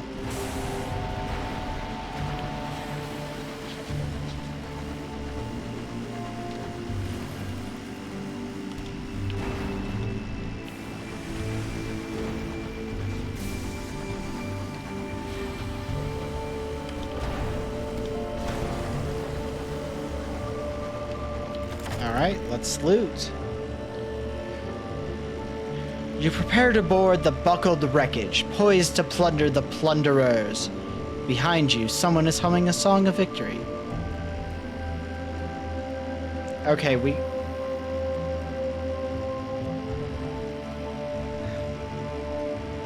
So getting unusual items and sovereigns would be good. But... a weapon.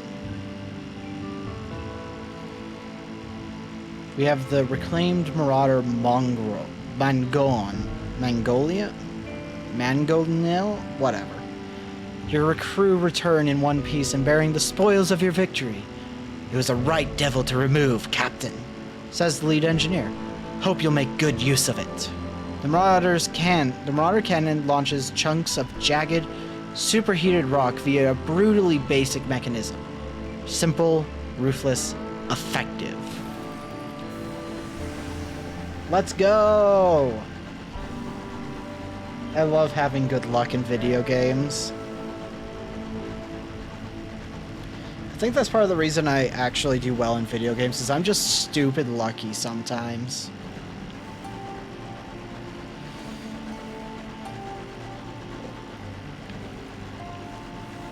Alright, here's the real question. Do we want to support the Empire or say fuck the Empire for this? Because I don't know if it really matters which one you choose outside of, like, small differences. So I'm just going to kind of leave it up to what people think would be more fun. Working both sides? Okay, yeah. Essentially, every other time you go in, it's the same guy. Or, God. Oh, wow, I have proven that I kind of suck at driving sometimes.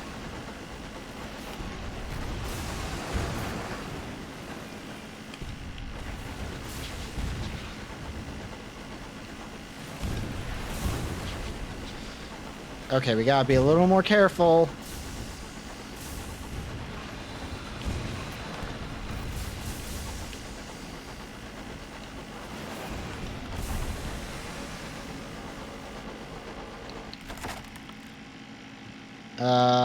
We fucked up our hull. We're gonna fix it immediately.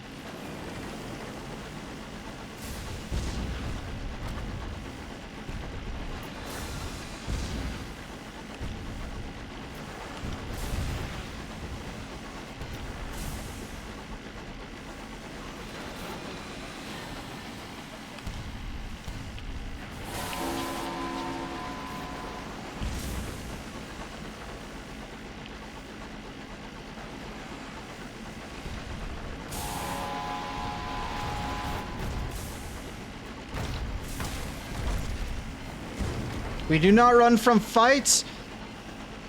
Coward, face me.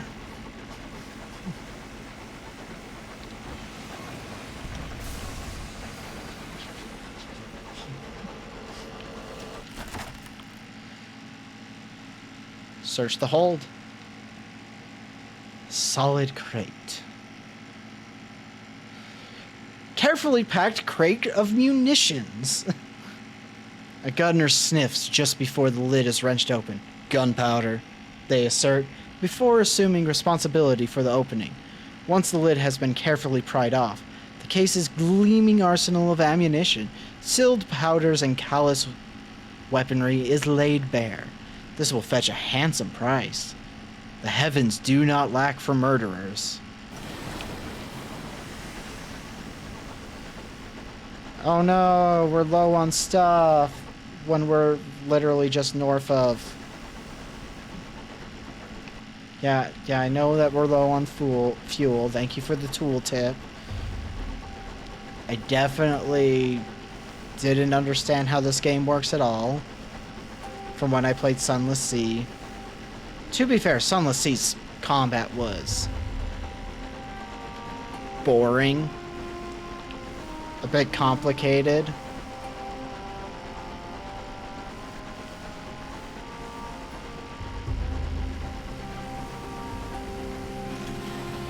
Victory Hall.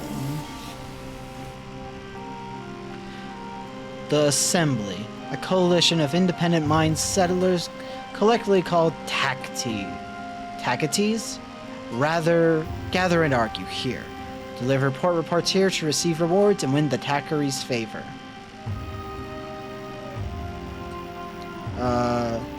Raised in the wake of the blockade of New Winchester, this magnificence of glass and steel houses the Colonel Assembly. Here, representatives of the independent ports of the Reach gather and quarrel.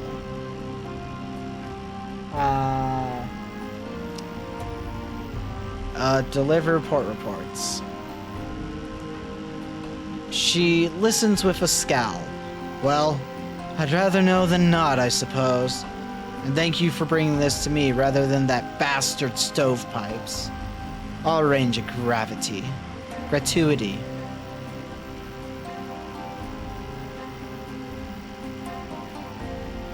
Trade favor for Savage Secret. So we need 2 of these for our current quest line.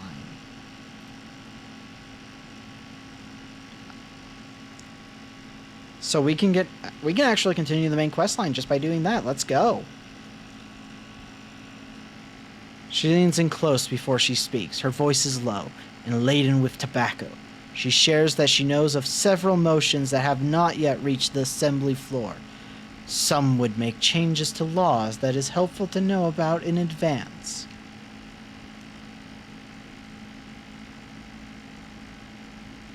Okay, yeah, I don't need to know how I'm helping. I get it. We fuck with the British royalty or nobility or whatever it is, and they like it, and then the nobility likes it when we fuck with them.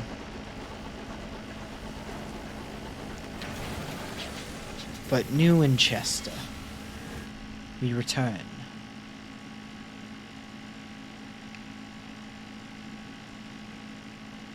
Yeah, so every 15 days. Okay. Mr. Menegree is passing through New Winchester. Oh, fuck. Excuse me. Oh, God. Excuse me. A tattered poster by the station advertises the services of a Mr. Menegree, purveyor of fine scouts. An accompanying picture displays a tall, cloaked figure, slightly stooped, clutching an array of adorable little beasts close to its long chest.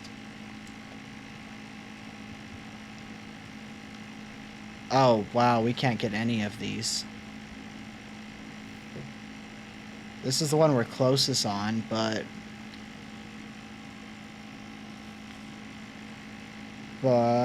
this one requires a searing enigma. And this one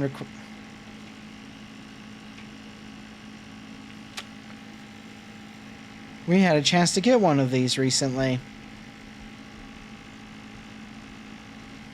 Well.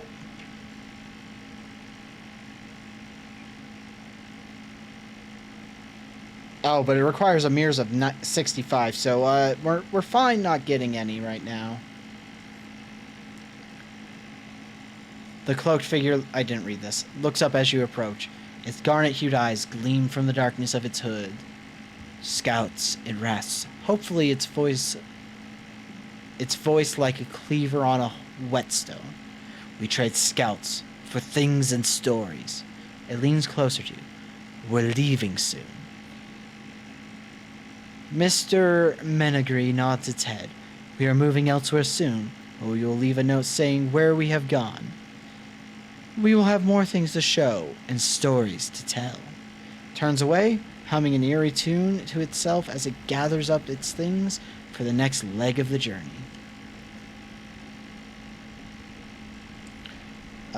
Read the note.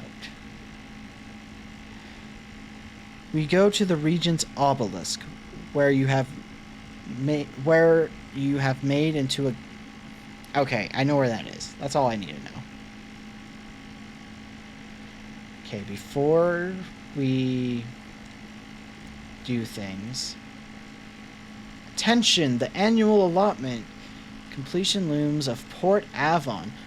Up to 3 sacks of verdant seeds. Well, yeah, we can take that. We already have the verdant seeds. Lord Blank of Port Prosper requires 3 consignments of souls for an infernally themed party. Okay. Yeah, we would need to find some, but yeah, we have the verdant souls already. Sell those for a pretty penny.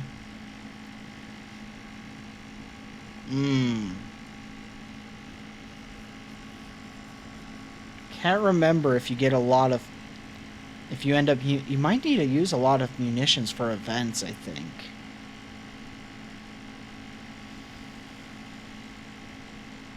Yeah, we'll sell it. If I find out I regret it later, then oops, oh well. Engineering. Oh, right. Train. We need a... There, we now have both of our weapons. The basic one and the Marauder one.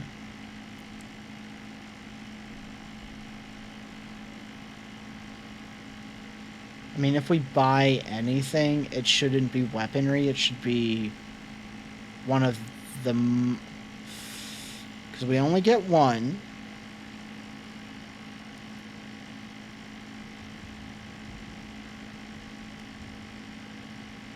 I think I'm going to grab the mnemonic mining array.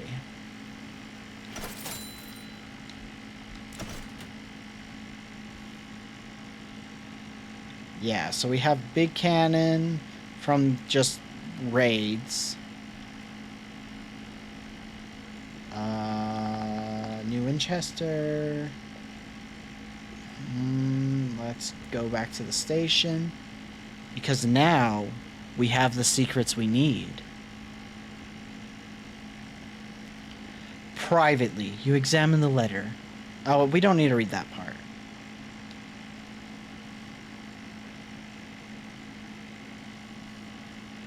Last night, a score of failed attempts bunched up and thrown into the fire, but at last you were successful.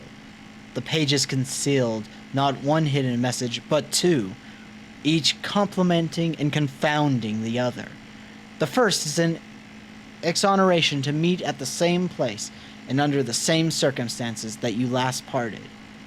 That was in London, during the annual Jubilation Day festivities that commemorate the Empire's conquest of a sun.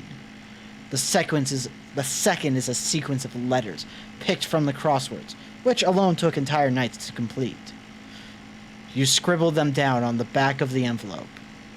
The stars are dying. The stars are dying.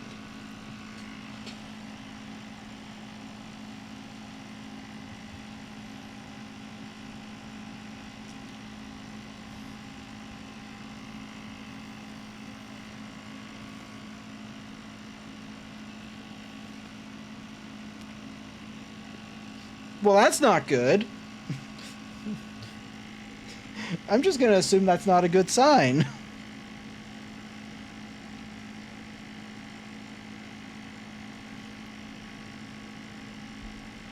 Yeah, let's repair the, ship.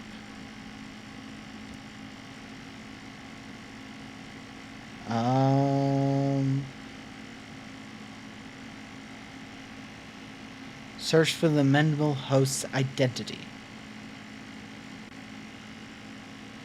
Yeah. Yeah, I'd say that's pretty bad. The initial search is fruitless. People giggle at the antiquated fashion on display in the daguerreotype? The tilt of the jaw, the unfortunate arrangement of hair. But the proprietor of the round table seems to recognize the face. Oh, yes. Right sod he was. She holds the locket up to catch the falling starlight through a window. Wanted to open a factory here a few years back. Something went wrong, and there was a workers' revolt. Not been seen since.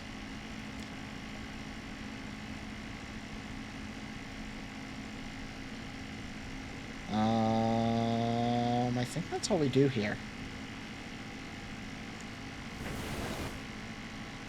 Okay, nope.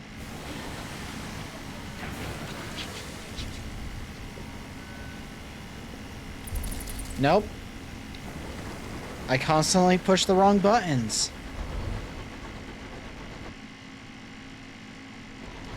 Nope.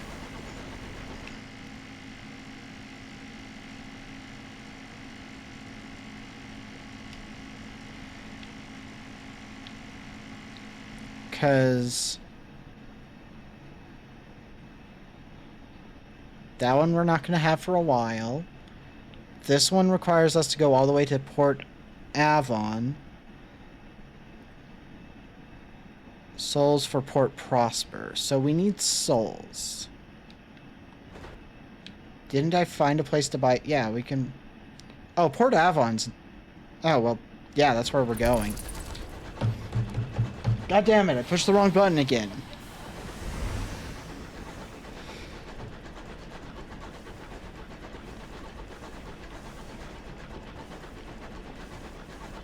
I am real good at accidentally wasting supplies.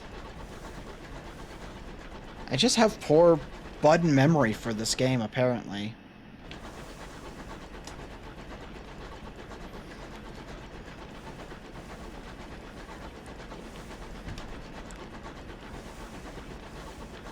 But, hey, at least if we get into combat now, it's a lot easier.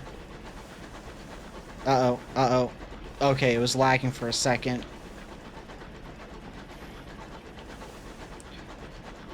Anytime a game lags, I'm convinced it's gonna crash.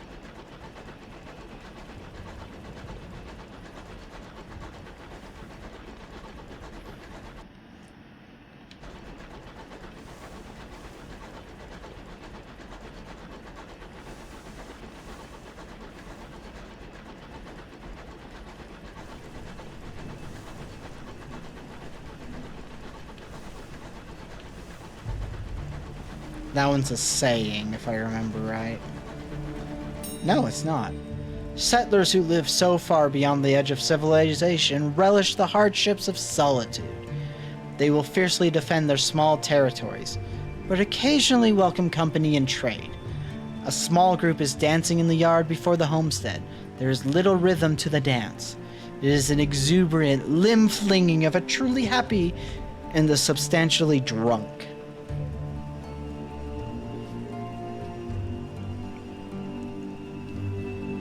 We're going to join the celebration. A child tries to pull you into the revels. Her father smiles and apologizes for her forwardness. Reiterates her invitation. Guests are helping themselves to the food, others are dancing.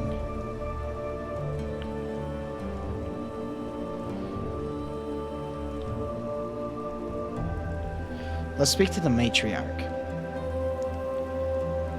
Never would have thought my daughter would have settled for this son.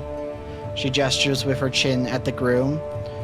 God knows how he makes her this happy.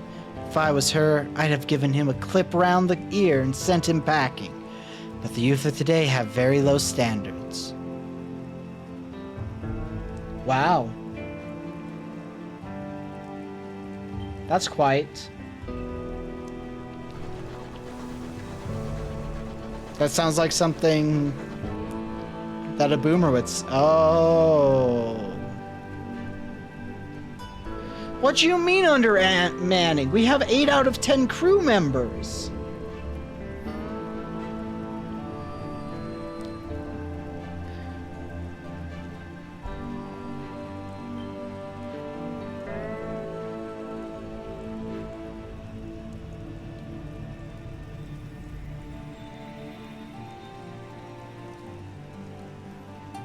You literally have to have full crew to avoid events?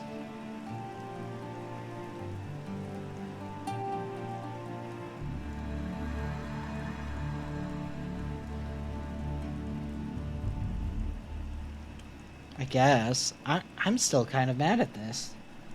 Oh, I just pissed off a sky god? Cool. Cool, cool, cool. That's great. That's... How? What did I... Did I do anything, or is this just random?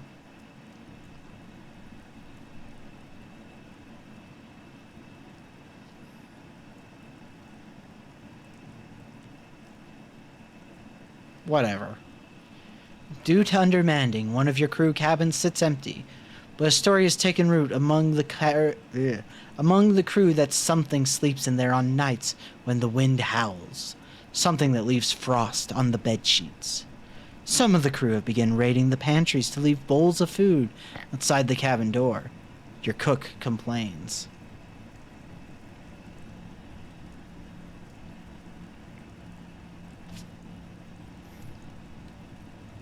Okay. I don't know how I pissed it off, though.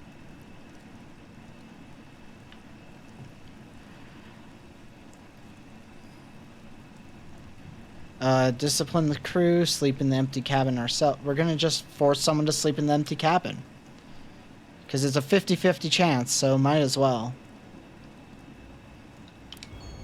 Success, let's go. You select a crewman by drawing lots. He goes, reluctantly, into the vacant cabin. When he emerges the next day, his eyes are circles with shadow. His teeth are chattering. He admits he slept on the floor, for the bed's blankets were cold and stiff with frost. He will say nothing of what transpired, except to swear he would never do it again. Okay, cool. We got a tale of terror, and we got 5 terror. Okay.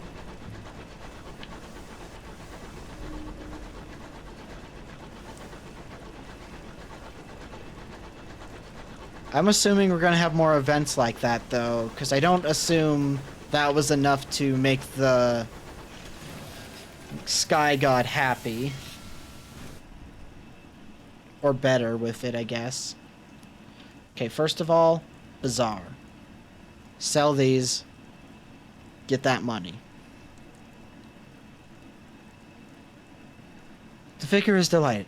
Ha! Shan't be laughing stock of the village this year. I shall even put the carpenter's marrows to shame. Thank you for recognizing the importance of our competition. Roll of thirsty bombazine. Bombazine? Is worked in the dark, in candleless rooms with boarded windows. A milk-eyed weaver sells rolls of the cloth she has made in her cellar. Fuck. If getting it cheap is 115, selling it,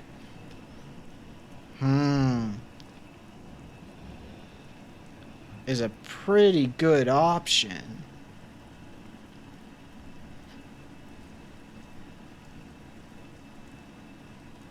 I mean, yeah. I mean, I did want to get more of these, because I needed... What is it? 5? 3. But clearly I'm not going to be able to afford to now that I've bought all of these things. And also my hull is pretty full. But it's really close to New Winchester where I'd need to go to sell it, so I don't mind. So we can just return back.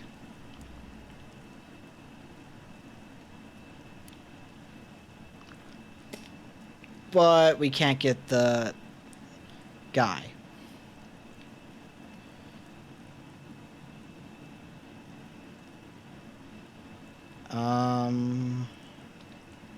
Let's see. Port report first. The Nowhere Inn, because we can still get the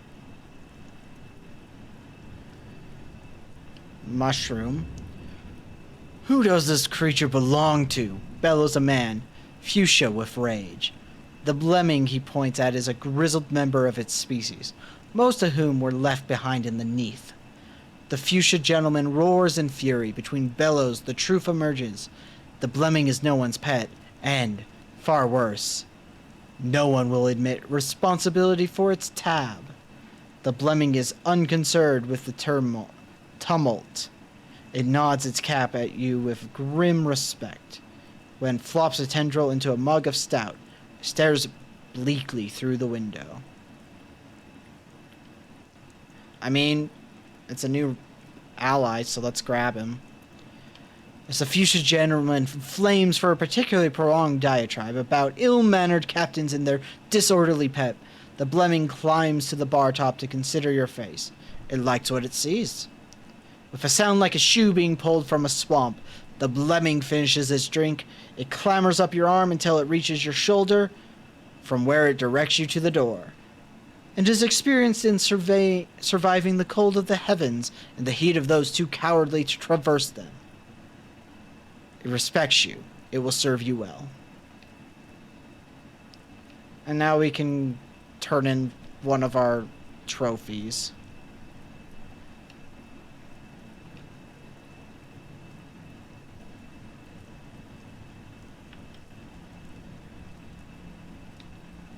Wait, I don't have the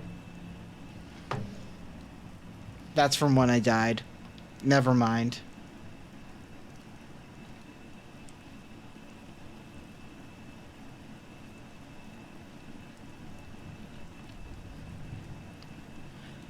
Your Blemmingen Voyager perches on the back of the chair in the bridge. It gazes through one of the stained glass windows. Is it bored? Awestruck? Searching for something? Just as your hand closes on the Blemming, it reaches the tendril out and gently bats your arm away. None of that, it conveys. It hasn't even turned to face you.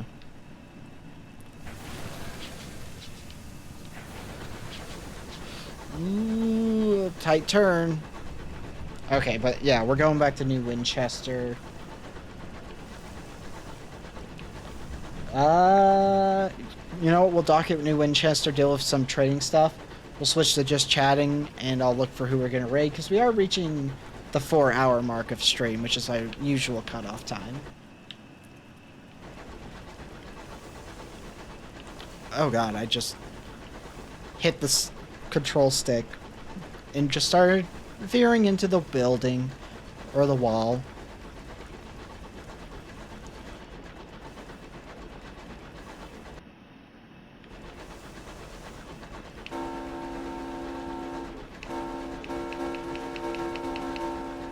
I really like how good the horn sounds.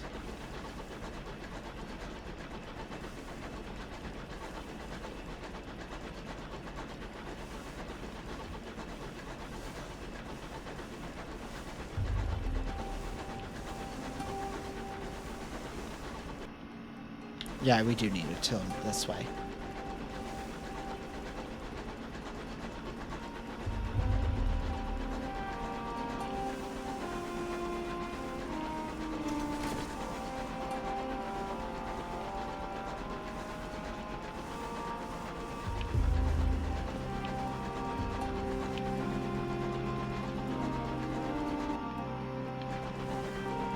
Oh, excuse me.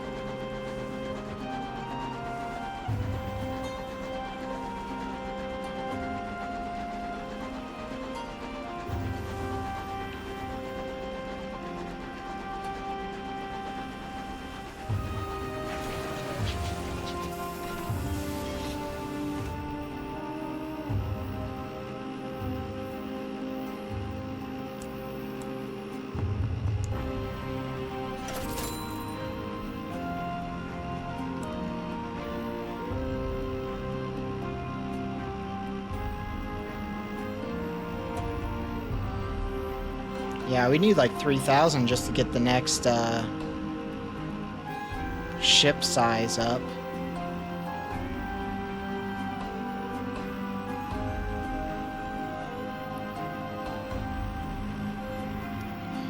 Oh, you can choose between these two at the same price.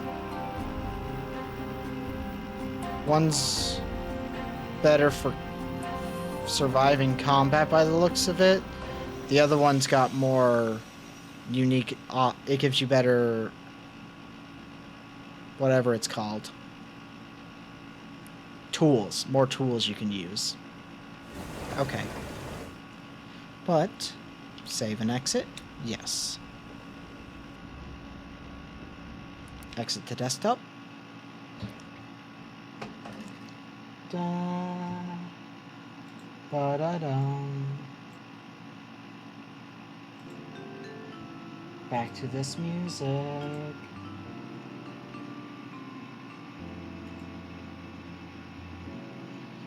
Well,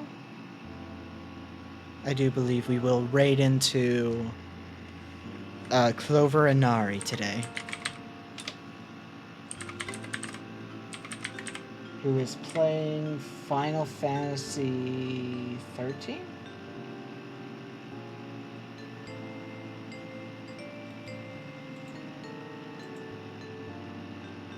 I think. 14 online, okay. Just wanted to double check before we hit raid so we would know for sure. We'll stream again tomorrow like normal time. Assuming my depression doesn't get the better of me again, we'll also do the Discord hangout while I record stuff for Final Fantasy VI because of wanting to do that video essay. Thank you. I hope you guys enjoy it as well.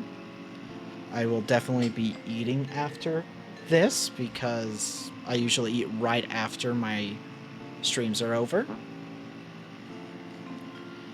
And I'm probably also going to do like some self-care health things that I've been putting off. Oh hey, airport, just in time for the raid.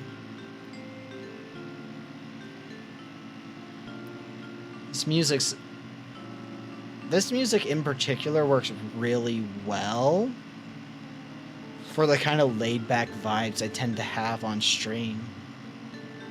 Can I?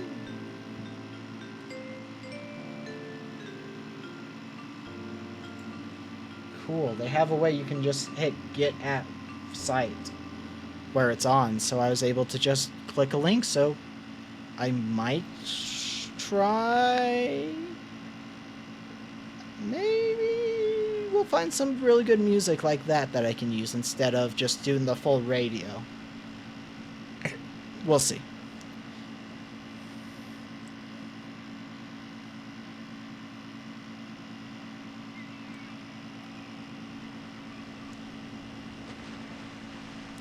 Alright everyone, the raid's about to send us off in about 5, 4, 3, 2, have fun.